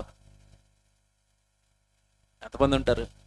ఓరే నువ్వు దేవుడి సన్నిధిలో ఉన్నా, నువ్వు చంపే, దేవుడు నన్ను బ్రతికిస్తాడు అన్నాడు అనుకోండి. అతడు దేన్ని నమ్మాడు చెప్పండి? మృతులకు పునరుత్థానం ఉందని నమ్మినవాడు ఉంటాడు. గన్నులు అడుగుని కాల్ చేస్తామంటే నమ్మనోడు ఏం చేస్తాడు చెప్పండి? నీట్గా సెమినార్ ఉంటే వచ్చే సెమినార్ చూసుకుందాం, బతుకుంటే బలిసాకులు అమ్ముకుంటాం, ఇయే కదా సామెతలు. అంటే నమ్మారా అంటే వాక్యం వింటున్నాం, చదువుతున్నాం, దాన్ని ఎంతవరకు నమ్ముతున్నాం? మృతుల పునరుత్థానం కూడా పునాదేనట. ఆ పునాదైనా సరిగ్గా ఉందా? ఉంటే ప్రాణాలు పెడతాం కదా దేవుడి కోసం. తొలి శతాబ్దంలో అపోస్తులు చేసింది అదే కదా. ఆ రోజు రోమా గవర్నమెంట్ వాళ్ళని బెదిరిస్తుంటే పౌలు గారు అన్నమాట, పేతురు గారు అన్నమాట ఏంటో తెలుసా?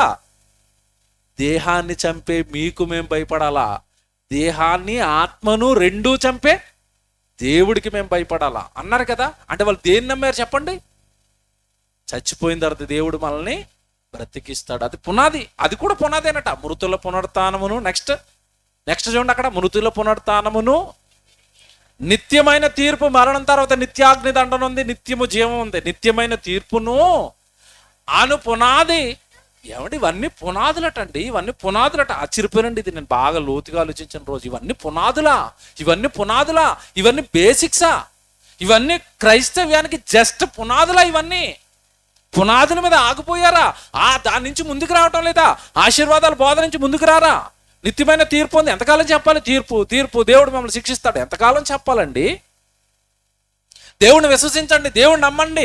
డే 1 నుంచి నువ్వు క్రైస్తవ్యంలోకి వచ్చి 30 సంవత్సరాలు అంటున్నావు, ఎప్పటికీ విశ్వసించు, ఎప్పటికీ మారు మనసు. ఎంతకాలం చెప్పాలి ఇవన్నీ? ఎంతకాలం ఈ పునాదులు వేయాలి? ఇవన్నీ పునాదులు, ఇవన్నీ బేసిక్స్. నేను చెప్తున్నాను, ఈ పునాదుల మీదే క్రైస్తవ్యాన్ని ఉంచుతున్నారు ఎప్పటికీ చాలా మంది.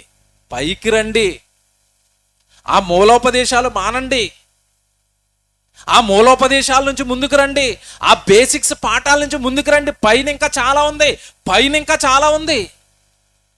ఏమండి, జయశాలి గారు ప్రసంగాలు చేస్తున్న కాలంలో సకల శాస్త్రాలను అధిగమించిన బైబిల్ అని టైటిల్ పెట్టగానే చాలా మంది ఉలిక్కిపడిపోయి, ఇదేంటంటే బైబిల్లో సైన్స్ అంటున్నాడు ఇతను.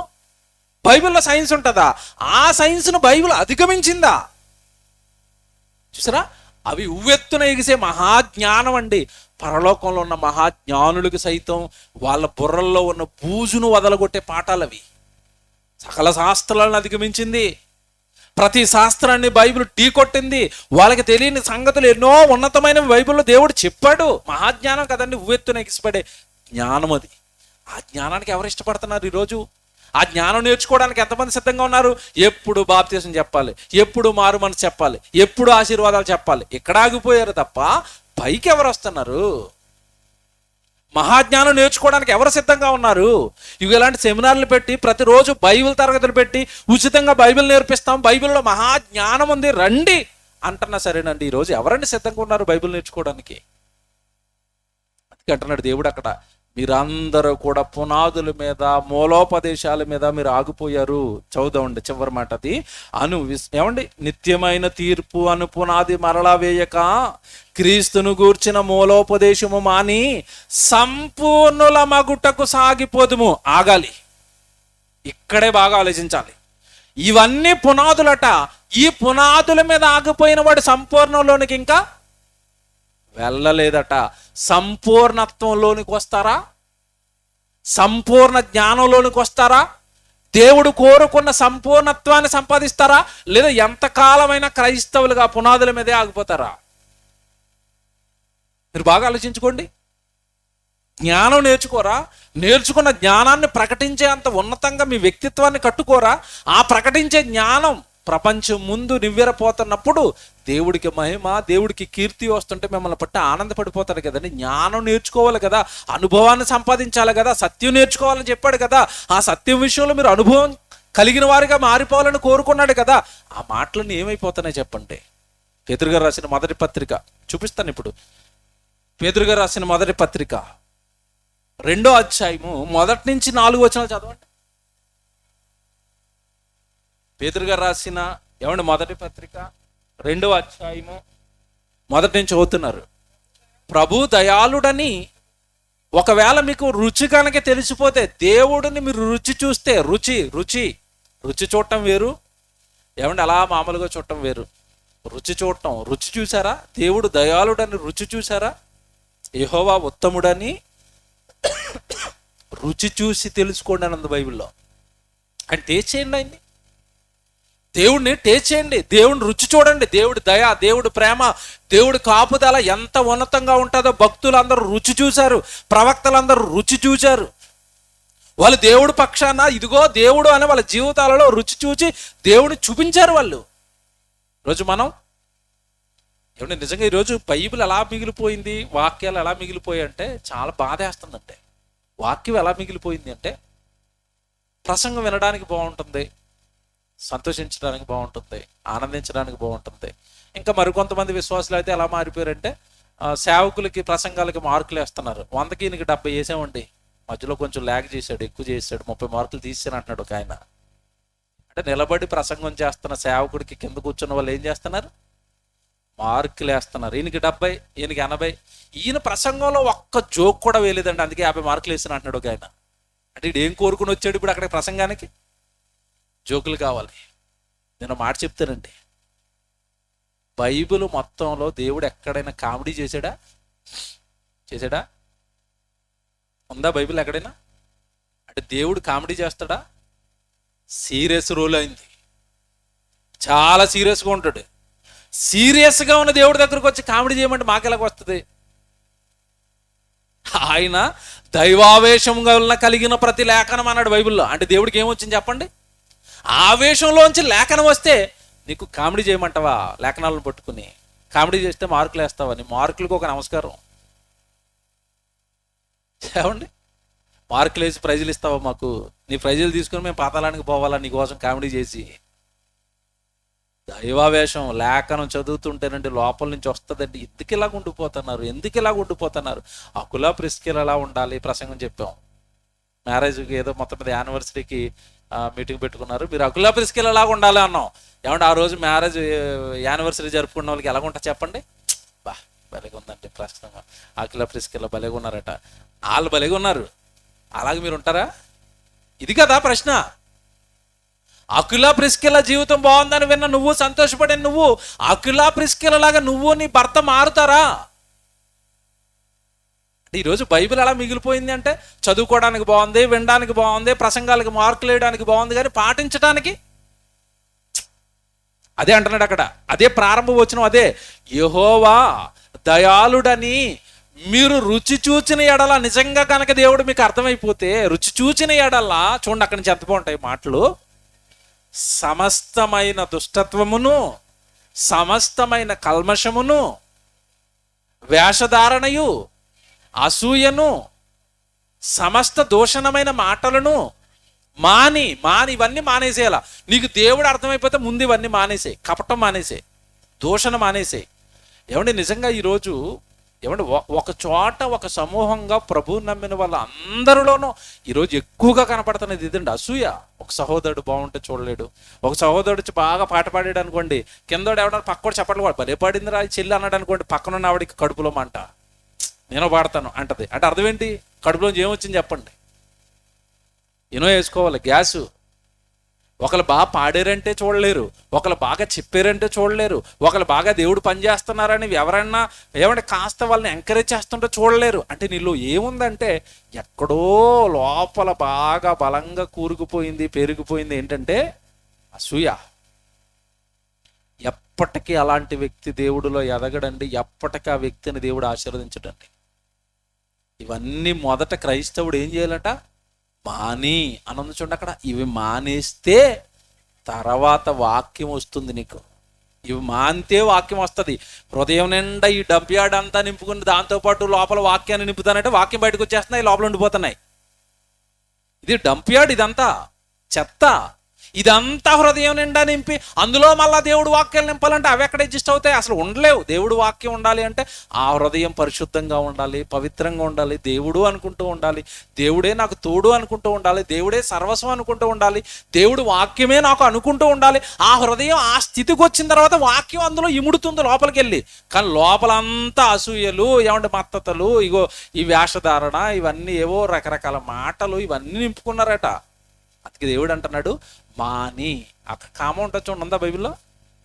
బైబిల్ అలా చదవాలండి. మాని కామ పెట్టాడు చూసారా? ఇవన్నీ నువ్వు మానేస్తే నెక్స్ట్ చదవండి ఇప్పుడు. మాని క్రొత్తగా జన్మించిన శిశువును పోలిన వారై నిర్మలమైన వాక్యమును పాల వలన రక్షణ విషయములో ఎదుగు నిమిత్తము మీరు ఆ పాలను అపేక్షించండి, మీరు ఆ పాలను త్రాగండి, రక్షణ విషయంలో ఎదగండి. ఆ ఎదగాలి అంటే ఈ పాలను నువ్వేం చేయాలట? త్రాగాలి. ఏంటంటే ఆ పాలు చెప్పండి? నిర్మలమైన వాక్యమను పాలు. ఎక్కడైనా దొరుకుతున్నాయా? కల్తీ లేని పాలు ఎక్కడైనా దొరుకుతున్నాయి? నేను ఈ వాక్యం గురించి అడగటం లేదు, మీరు తాగే పాలు గురించి అడుగుతున్నాను. ప్యాకెట్ పాలు తాగుతున్నారు కదా, ప్యాకెట్ పాలు మంచివేనా కల్తీయా? కల్తీయేనా? కల్తీయే. ఇప్పుడు లోకంలో మనకి వినబడుతున్న వాక్యం అంతా మంచి వాక్యమేనా కల్తీయా? కల్తీయేనా? కల్తీయా కాదా? ఖచ్చితంగా కల్తీయే. కాదంటే ఏ ప్రసంగాన్ని ఎల్ఈడి పెట్టి వెయ్యండి, ఇది కల్తీ అని బైబిల్ బట్టి చెప్తాను నేను. అన్ని కల్తీయే. ఎవరు ప్రసంగం వింటున్నా కల్తీయే, ఎవరి ప్రసంగం వింటున్నా స్వప్రయోజనమే, ఎవరి ప్రసంగం వింటున్నా ఏమంటే వాళ్ళకేదో ప్రయోజనాలు కూర్చుకునేవి చెప్తున్నారు తప్ప మిమ్మల్ని దేవుడి దగ్గర చేయడానికి, మిమ్మల్ని దేవుడిలో గొప్ప చేయడానికి ఎవరంటే చెప్తున్నారు ఈరోజు ప్రసంగాలు? మీరు ఈరోజు వినబడుతున్నది అంతా దేవుడి వాక్యం కాదు. ఎందుకంటే యేసు ప్రభువు జాగ్రత్త మనకు చెప్పి వెళ్ళిపోయాడు ఆయన. మీరేమి వినుచున్నారో జాగ్రత్తగా బైబిల్లో చూసుకోండి, మీకు వినపడేదంతా సత్యం కాదు. అపవాది కూడా తన వాళ్ళను, తన సైన్యాన్ని దింపింది, వాడు కూడా బోధ చేస్తున్నాడు.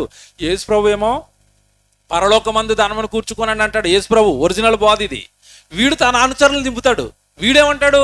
యేసు ప్రభు యొక్క స్థలాలు ఇస్తాడు, భూములు ఇస్తాడు, ఇల్లులు ఇస్తాడు, పొలాలు ఇస్తాడు అంటాడు. వీడు ఎవరు అనుచరులు చెప్పండి? ఆయనేమో భూమి మీద మీ కొరకు ధనమును కూర్చుకొని వద్దు, పరలోకంలో కూర్చుకోండి అన్నాడు. ఎవరు? యేసు ప్రభు. ఇప్పుడు ఆ యేసు ప్రభు పేరటే వచ్చారు. వీళ్ళేమంటున్నారు? మీకు ఆస్తి అప్పులా, ప్రభు దగ్గరికి రండి. మేమంటున్నాం వస్తే ఇంకా అప్పులు ఎక్కువైపోతాయి, అప్పులు ఎక్కువైపోతాయి. మీకు సమస్యలా, ప్రభు దగ్గరికి రండి తీరుస్తారు. మేమేమంటాం తెలుసా? ప్రభు దగ్గరికి వస్తేనే సమస్య అంటాం. ఎక్కువైపోతాయి, సహించాలి, భరించాలి దేవుడి కోసం. ఇవన్నీ భరించి మనం ఎక్కడికి వెళ్ళాలో తెలుసా? పరలోకానికి వెళ్ళాలి. ఇది బైబిల్ బోధ. ఎంతమందికి నచ్చుతుంది చెప్పండి? ఉన్నది ఉన్నట్టుగా చెప్తుందండి? ఉన్నది ఉన్నట్టుగా చెప్తే నచ్చుతుందా? మీరు దేవుడి పిల్లలకి వచ్చిన ఆలోచిస్తే, మీరు రక్షణ విషయంలో ఎదగాలి అంటే ఇదిగో ఈ పాలను త్రాగండి, వాక్యాన్ని విరివిగా, సత్యవాక్యాన్ని మీరు బాగా వినండి. ఇది మీరు మనసులో పెట్టుకోండి. ఇప్పుడు ఒక మాట చెప్తానండి, ఇంతకీ మీరు క్రీస్తును గూర్చిన మూలోపదేశము మాని సంపూర్ణులగటికి మీరు సాగిపోండి అన్నాడు కదా. ఆ పునాదుల మించి పైకి రండి అన్నాడు కదా. బాప్తిస్మము, విశ్వాసము, మృతులకు పునరుత్థానం ఉంది, నిత్యమైన తీర్పు ఉంది, హస్త నిక్షేపణం ఉంది, మారు మనసు, ఇవన్నీ జస్ట్ పునాదులు అన్నాడు కదా. అవి మూలోపదేశాలు అన్నాడు కదా, ప్రారంభపు పాఠాలు అన్నాడు కదా. ఆ పునాదుల మించి పైకి రండి అన్నాడు కదా. ఇంతకీ మేము ఎదగటం అంటే ఏంటంటే రక్షణ విషయంలో ఎదగండి అని మళ్ళీ ఎక్కడ రాశాడు కదా. అసలు మన ఎదుగుదలకి కొలమానం ఏంటి? నువ్వు ఎదిగావు, రక్షణ విషయంలో ఎదిగావు, ఆ బేసిక్స్ ఆ పునాదుల నుంచి పైకొచ్చావు అనడానికి ఏంటి కొలమానం? దేవుడు దేనిని బట్టి కొలుస్తాడు? ఇది మనకు అర్థం అవ్వాలి. ఇది చెప్పి నేను ముగించేస్తా. ఎఫ్సీలకు రాసిన పత్రిక, జాగ్రత్త చూడండి వచనం 4వ అధ్యాయంలో, ఎఫ్సీలకు రాసిన పత్రిక 4వ అధ్యాయం 11 నుంచి చూద్దాం. చూడండి 11 నుంచి జాగ్రత్త చదువుదాం. ఎఫ్సీలకు రాసిన పత్రిక 4వ అధ్యాయము ఏమంటే 11వ వచనం చదువుతున్నారు. మనం అందరము విశ్వాసము విషయములోను దేవుని కుమారుని గూర్చిన జ్ఞానము విషయములోను ఏకత్వము పొంది, ఇక్కడ ఆ పదవంటలు చూసుకోండి, సంపూర్ణత్వం, సంపూర్ణ పురుషులము అగు వరకు, అనగా క్రీస్తునకు కలిగిన సంపూర్ణతకు సమానమైన సంపూర్ణత కలవారం అగు వరకు ఆయన ఇదిగో ఏదో నియమించాడట. నీకు సంపూర్ణత్వం కావాలా? ఆ పునాదుల మీద నుంచి నువ్వు పైకి రావాలా? నేను కూడా సంపూర్ణుడిగా మారాను అని దేవుడు ఎదుట నువ్వు నిలబడాలా? ఎందుకంటే అక్కడ అన్నాడు కదా, మూలోపదేశములు మాని సంపూర్ణులుగా మగుటకు సాగిపోదాం అన్నాడు కదా. ఏంటయ్యా సంపూర్ణత్వం? ఏంటి మాలో మేము సంపూర్ణులం అయ్యాము? నీ ఎదుట నిలబడగలిగినంత సంపూర్ణత భూమి మీద మేము సంపాదించగలిగామంటే క్రీస్తునకు కలిగిన సంపూర్ణతకు సమానమైన సంపూర్ణత కలవార మగు వరకు ఆయన ఎలాగూ నియమించాడు. ఏదో నియమించాడట. అది నువ్వు చేస్తే నీలోనికి సంపూర్ణత వచ్చినట్టు. అది నువ్వు చేస్తే ప్రతిదీ ఏమంటే ఆ మూలోపదేశాలు ఆ పునాదుల మించి నువ్వు ఎదిగిన వాడు అవుతావు. ఏం చేయాలట చెప్తాడు చూడండి, అక్కడ చదవండి జాగ్రత్తగా. పరిశుద్ధులు సంపూర్ణులగినట్లు, ఆ పదం చూడండి ఎలా రాశాడు. పరిశుద్ధులు సంపూర్ణులు అవ్వాలి. పరిశుద్ధులు సంపూర్ణులు అవ్వాలి. పరిశుద్ధుడు అంటే ఎవరు చెప్పండి? పరిశుద్ధుడు అంటే ఎవరు? బాప్తిసం తీసుకున్న వాళ్ళు కదండి, పాపాలు కడుక్కున్న వాళ్ళు కదండి పరిశుద్ధులు. ఆ పరిశుద్ధులట మళ్ళీ ఏమవ్వాలట? చూసారా బైబిల్ ఎలాగుందో? మనం ఎక్కడ ఆగిపోయామంటే బాప్తిసం తీసుకున్నాడు, నా పాపాలు కడుక్కున్నాడు, నాకు పరలోకం. బైబిల్ అంటుంది పరిశుద్ధుడు అయిన నువ్వు సంపూర్ణత వైపు అడుగులు వేయాలి. ఏంటయ్యా సంపూర్ణత? పరిశుద్ధులు సంపూర్ణులగునట్లు క్రీస్తు శరీరము క్షేమాభివృద్ధి చెందుటకును. ఇదండి అసలు విషయం. సంఘంలోనికి వచ్చిన తర్వాత, నువ్వు దేవుడిలోనికి చేర్చబడిన తర్వాత, నువ్వు నీ ఆలోచనలు కానీ, నీ మనస్తత్వం కానీ, అసలు నీ జీవన విధానం కానీ ఎలా మారిపోవాలి అంటే క్రీస్తు యొక్క శరీరము క్షేమాభివృద్ధి చెందాలి. అంటే నేను ఏ సంఘానికైతే దేవుని వలన చేర్చబడ్డానో ఆ సంఘాన్ని నేను అభివృద్ధి చేయాలి. ఆ సంఘాన్ని నేను డెవలప్ చేయాలి. ఆ సంఘానికి నేను ఉపయోగపడాలి. ఆ సంఘం కోసం నేను పని చేయాలి. ఆ సంఘాన్ని నేను దేవుడిలో ఉన్నతంగా అభివృద్ధి చేసి అనేక ఆత్మలు ఆ సంఘం ద్వారా కాపాడే విధంగా ఆ సంఘానికి నా వలనైన సహాయము పని ద్వారా సంఘానికి నేను చెయ్యాలి. ఇప్పుడు ఈ సెమినార్ జరుగుతుందంటే ఎవరో కొంతమంది డబ్బులు వేసుకుంటారు, ఖర్చు పెట్టుకుంటారు. నిజంగా మీకు వాక్యం అర్థమైతే, దేవుడు అర్థమైతే, ఈ సెమినార్ అయిపోయిన తర్వాత ఒకరో ఇద్దరో ముగ్గురు బలపడతారు వాక్యాన్ని బట్టి. నిజంగా మీకు ప్రభు అర్థమైపోతే, ఏమండి ఇవాళ జరిగిన ఈ ప్రసంగానికి, లేదంటే ఇవాళ జరిగిన ఈ సెమినార్కి ఇదిగో వీళ్ళిద్దరూ బలపడ్డారు కదా ప్రభులో, దేవుడిలో, నాకు చాలా ఆనందంగా ఉందండి. నెక్స్ట్ టైము నేను సెమినార్ పెడతాను. నా ఖర్చుతో, నా కష్టంతో మరికొంతమంది బలపడాలి, మరికొంతమంది సంఘంలోకి చేర్చబడాలి, మరికొంతమంది దేవుడి జ్ఞానం విషయంలో గొప్పవారు అవ్వాలి, మరికొంతమందికి వాక్యం బాగా అర్థం అవ్వాలి. నేను త్యాగం అవుతానండి, నేను ముందుకు వస్తానండి, ఈ సంఘాన్ని అభివృద్ధి చేస్తానండి. చూసారా? అంటే ప్రసంగాలు వినే దగ్గర నుండి, వాక్యం బాగా చదువుకునే దగ్గర నుండి ఆ వాక్యాన్ని పాటించే స్థితిలోకి రావాలి, వాక్యాన్ని జరిగించే స్థితికి నువ్వు ఎదగాలి. ఇంకో మాట్లాడుతాను, క్రైస్తవులు అందరూ ఏం కలిగి ఉండాలని మనం చదువుకుంటాం? ప్రేమ కలిగి ఉండాలి. ఏం కలిగి ఉండాలి? బాగా చెప్పండి, మళ్ళా చెప్పండి. ప్రేమ అంటే ఏంటి చెప్పండి? పక్కనుండి ఐ లవ్ యూ బ్రదర్, నువ్వంటే నాకు చాలా ఇష్టం. ఇది ప్రేమ? బాగా ఆలోచించాలి. ఇది ప్రేమ మాటలతోనా? యేసుప్రభు అంటున్నాడు, నేను మీ నిమిత్తం ప్రాణం పెట్టాను గనక దీని వలన ప్రేమ ఎట్టిదని మీరు తెలుసుకున్నారు. అంతేనా? 1 యోహాను 3:16 లవ్కి డెఫినేషన్ చెప్పాడు యేసుప్రభు. ప్రాణం పెట్టడం ప్రేమ అన్నాడు. నువ్వు నిజంగా నేను ప్రభులోనికి వచ్చిన తర్వాత నేను ప్రేమమయుడిగా మారిపోయాను, ప్రేమమూర్తిగా మారిపోయాను అంటే ఏంటి నీ ప్రేమకు కొలమానం దేవుడిలో? సెమినార్ పెట్టావా? నీ దేహాన్ని ఇచ్చావా? పాట పాడుతున్నావా? ప్రసంగాలు చేస్తున్నావా? నీ కష్టాన్ని ఇచ్చావా? నీ దేహం దేవుడిలో కరిగిపోవటం కదండి ప్రేమ అంటే. యేసుప్రభు దేహం కరిగిపోయింది కదండి సిలువలో. అది కదండి ప్రేమ అంటే.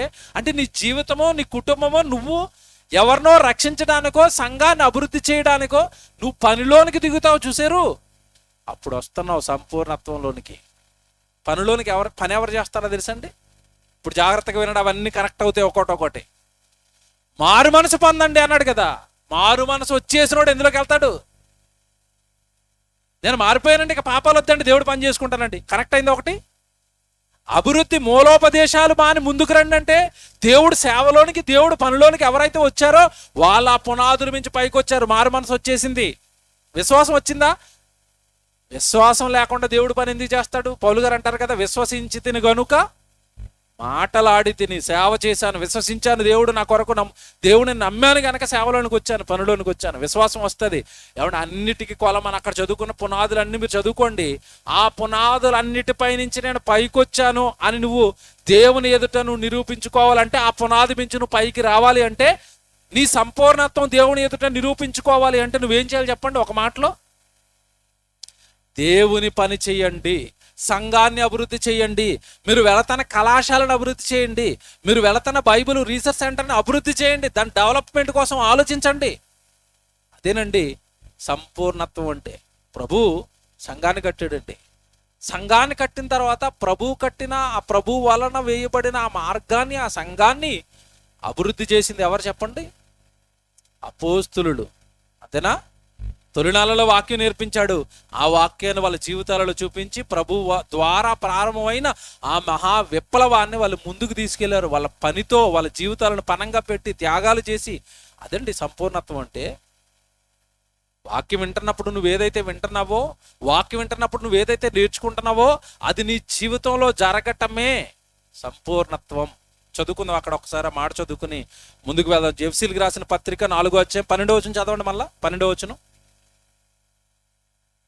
మనమందరము విశ్వాసం విషయములోను దేవుని కుమారుని గూర్చిన జ్ఞానము విషయములోను ఏకత్వము పొంది సంపూర్ణ పురుషులం అగు వరకు, అనగా క్రీస్తునకు కలిగిన సంపూర్ణతకు సమానమైన సంపూర్ణత కలవారం అగు వరకు ఆయన ఇలాగు నియమించెను. చూసారా? 13వ వచనం. పరిశుద్ధులు సంపూర్ణులగునట్లు క్రీస్తు శరీరము క్షేమాభివృద్ధి చెందుటకును పరిచర్య ధర్మము జరుగుటకును. చాలా చెప్తారంటే అవన్నీ వివరించాలంటే చాలా టైం అయిపోతుంది, కానీ ఒక్క మాటలో చెప్పాలంటే నువ్వు దేవుడు పని చేయటమే సంపూర్ణత్వం. పరిచర్య ధర్మం జరగాలి, పరిచర్య జరగాలి, వాక్య పరిచర్య జరగాలి, దేవుని సువార్త పరిచర్య జరగాలి. ఎలా జరుగుతుంది? నువ్వు యాక్టివేట్ అవ్వకుండా, నువ్వు ముందుకు రాకుండా, నువ్వు సహకారిగా మారకుండా, నీ వలన అయింది ఏదో ఒకటి దేవుడికి నువ్వు చేయకుండా ఎలా జరుగుతుంది పరిచర్య ధర్మం? ఒక సేవకుడు సేవకు వెళ్ళాలి అంటే రోమపత్రిక మీరు చదువుతున్నప్పుడు పంపించే వాళ్ళు ఉంటే కదండి వాడు వెళతాడు, పంపబడతాడు. సేవకుడు వెళ్ళాలంటే వెనకాల పంపించే వాళ్ళు ఉండాలి కదా. పౌలు గారికి చాలా మంది ఆ రోజు సువార్తకు సహకారులుగా ఉండటం వల్ల కదా ఆయన అన్ని సంఘాలు కట్టాడు, ఆయన సువార్త చేయగలిగాడు. అందుకే స్త్రీల గురించి మాట్లాడతాడు. నిజమైన ఆ సహకారుడు ఆ స్త్రీలు అంటాడు. అంటే వాళ్ళ సహకారంతో పౌలు గారు వెనకాల ఉన్నారు, పరిచర్య ధర్మాన్ని జరిగించారు. దేవుని పిల్లలారా, వాక్యం వింటున్నాం, వాక్యం బాగుందని మార్కులు వేస్తున్నాం. ఇక్కడ మన జీవితం ఆగిపోతుందా? లేదు, నేను పనిలోకి వస్తాను, నేను పరిచర్యలోకి వస్తాను, నేను సువార్త భారాన్ని ఎత్తుకుంటాను, నేను సేవా భారాన్ని ఎత్తుకుంటాను, సేవకు నా వంతు సహకారం నేను చేస్తాను అని మీరేమైనా పనిలోనికి వస్తే అప్పుడు మనం ఏమవుతుంది తెలుసా? సంపూర్ణ పురుషులం, సంపూర్ణత్వం దేవుడిలో సంపాదించిన వాళ్ళం అవుతాం. టీవీలో ఒక యాడ్ వస్తుందండి రైమండ్ సూట్ గురించి. ఏమైనా వస్తుంది చెప్పండి? యాడ్ మీరు చూసుంటారు అందరూ. ఏమైనా వస్తుంది యాడ్? కంప్లీట్ మ్యాన్ ఎవరట? Raymond suit వేసుకున్నాడట.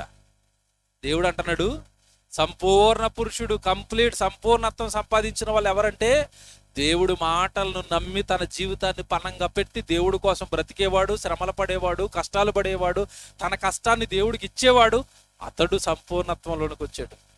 ఇప్పుడు మనం ఈ రోజు రాత్రి బాగా ఆలోచించుకోవాలి మనం ఇంకా పునాదుల మీద ఉండిపోయామా? మీరు ఇంకా విశ్వాసంలో బలపడండి అని ప్రసంగాలు చెప్పాలా? మారు మనసు ప్రసంగాలు చెప్పాలా? దేవుడు ఆశీర్వదిస్తాడని చెప్పాలా? నిత్యమైన తీర్పు ఉందని చెప్పాలా? పదాసు వార్తకి వెళ్ళిపోదామని పనిలోనికి మిమ్మల్ని పంపాలా? బాగా ఆలోచించుకోండి. బాగా మీరు ఈ రాత్రి ఆలోచించండి. నువ్వు నిజంగా అవన్నీ నమ్మితే పనిలోనికి వస్తావు కదా. మీకు తెలియని మాటలు కాదు. చాలాసార్లు ఏమంటే మీరు లేఖనాల పరిశోధనకు ప్రతిరోజు వస్తున్నారని తెలుసు కనుక ఒక మాట జ్ఞాపకం చేస్తాను. అపోస్తలుల గారు 14:22లో మనము అనేక శ్రమలను అనుభవించి పరలోక రాజ్యములో ప్రవేశించాలి. పౌలు గారు చెప్పిన మాట మీ అందరికీ తెలుసు కదా. మనము అనేక శ్రమలను అనుభవించి పరలోక రాజ్యానికి, అంటే శ్రమలు అనుభవించి ఎక్కడికి వెళ్ళాలి? పరలోకానికి వెళ్ళాలి. ఈ శ్రమలు అనుభవించడానికి ఎప్పుడు నువ్వు సిద్ధపడతావు? బాగా ఆలోచించాలి. ఎప్పుడు సిద్ధపడతావు? బాప్తిసం తీసుకున్న తర్వాత, బైబిల్ బాగా నేర్చుకున్న తర్వాత, అక్కడున్న ఆ పునాదులన్నీ నీకు బలంగా పడిన తర్వాత, మారు మనసు, విశ్వాసము, ఏమంటే మృతుల పునరుత్థానము, నిత్యమైన తీర్పు, ఈ పునాదులన్నీ నీకు బలంగా పడిన తర్వాత నువ్వు ఎక్కడికి వెళ్తావు చెప్పండి? ఎక్కడికి వెళ్తావు? శ్రమల్లోనికి వెళ్ళిపోతావు. కొడతారా? కొట్టండి. తిడతారా? తిట్టండి. నిందలు వేస్తారా? వెయ్యండి. ప్రభువును ప్రకటిస్తాను, ప్రభు కోసం శ్రమలు పడతాను. అలా శ్రమలు పడి సంపూర్ణత్వంలోనికి వెళ్ళిపోయి నువ్వు ఎక్కడికి వెళ్ళాలి? పరలోకానికి వెళ్ళాలి. ఇంతకాలం మనకేం చెప్పారంటే బాప్తిసం తీసుకోండి. ఎక్కడికి వెళ్ళిపోతారు? ఎంత అగెనిస్ట్గా ఉంది బోధ అది. ఇప్పుడు ఈరోజు మీరు విన్న ప్రసంగానికి బాగా ఆలోచించండి. పునాదుల మీద ఉండిపోయి ఎక్కడికంటే వెళ్ళిపోతారు. వీళ్ళు చెప్పే మాట ఎలాగుందంటే, పునాదులు తీసేసిన తర్వాత ఎవడైనా గృహప్రవేశం పెట్టాడు అనుకోండి ఇంటికి. ఏమండి, పునాదులు తీసాడు. పునాదులు తీసి మొత్తం అందరికి కార్డులు వేసి ఇల్లు ఓపెనింగ్ రండి అన్నాడు అనుకోండి. ఎలాగుంటుంది చూడటానికి వచ్చిన తర్వాత? మరి ఎక్కడరా ఇల్లు? అదిగోనండి పునాదులు, లోపలికి వెళ్ళిపోతుంటే ఎక్కడికి వెళ్ళి ఉంటావు పునాదులు వేసి. ఈరోజు మన ఆత్మీయ జీవితాలన్నా అలాగా ఆగిపోయి, నేను మారు మనసు పొందేశాను, నేను విశ్వసించేశాను, నేను బాప్తిజం తీసుకున్నాను, పునాదుల మీద ఉండిపోయావు. పైకి రా, పైకి లెగు, అక్కడ ఆగిపోకు. సంపూర్ణత్వం సాధించడానికి పరిచర్య ధర్మాన్ని జరిగించు, దేవుడు పనెత్తుకో. అప్పుడు కదా సంపూర్ణులు. అది కదా దేవుడు కోరుకుంటున్నాడు బైబిల్లో. దేవుని పిల్లడారా, కనుక ఈ మాటల సారం ఒకటే. మన జీవితం ఎక్కడ ఆగిపోయింది? మన జీవితం దేవుడిలో ఏమంటే ఏమి సాధించింది ఇప్పటి వరకు? మన బాప్తిసం తీసుకున్న తర్వాత ఏం ఉపయోగపడింది? మన కుటుంబం కానీ మనం కానీ దేవుడి కొరకు ఎంతవరకు మనం ఉపయోగపడగలిగాం? ఇది మీరు ఆలోచించుకోవాలి. చివరిగానండి మాట చెప్పి ముగించేస్తాను నేను. ఒకవేళ ఇంత ప్రసంగం విన్న తర్వాత కూడా నేను నమ్ముతానంతే, నేను ఎప్పుడు నా ప్రసంగాలు వింటూ ఉండిపోతానంతే, నేను పనిలోనికి రాను అంటే, ఇలాంటి వాళ్ళందరిని ఉద్దేశించి దేవుడు ఒక భయంకరమైన మాట మాట్లాడుతున్నాడు. దేవుడు ఒక రకంగా చెప్పాలంటే తిడుతున్నాడు. ఏమని తిట్టాడు తెలుసండి? తీతుకు రాసిన పత్రిక 1వ అధ్యాయము 16వ వచనం చివరి మాట చూసుకుని ముగించుకున్నాం.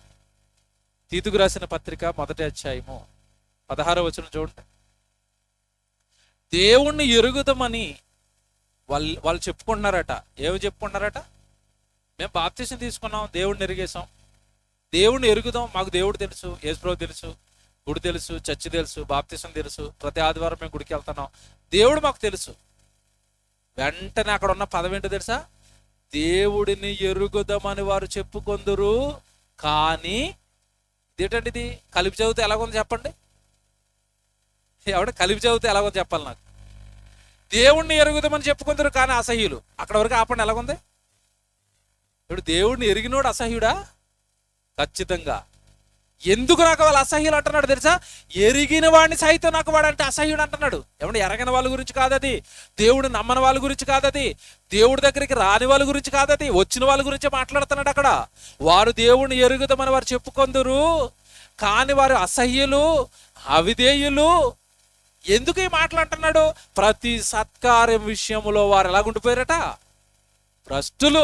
సువార్త జరుగుతుంది రారు, సెమినార్ జరుగుతుంది రారు, ఏమంటే ఏదైనా కార్యక్రమం, సువార్త కార్యక్రమం చేద్దాం ముందుకు రారు, ఎవరు చెయ్యరు, సహాయం చేయరు, ఏ పనికి ముందుకు రారండి.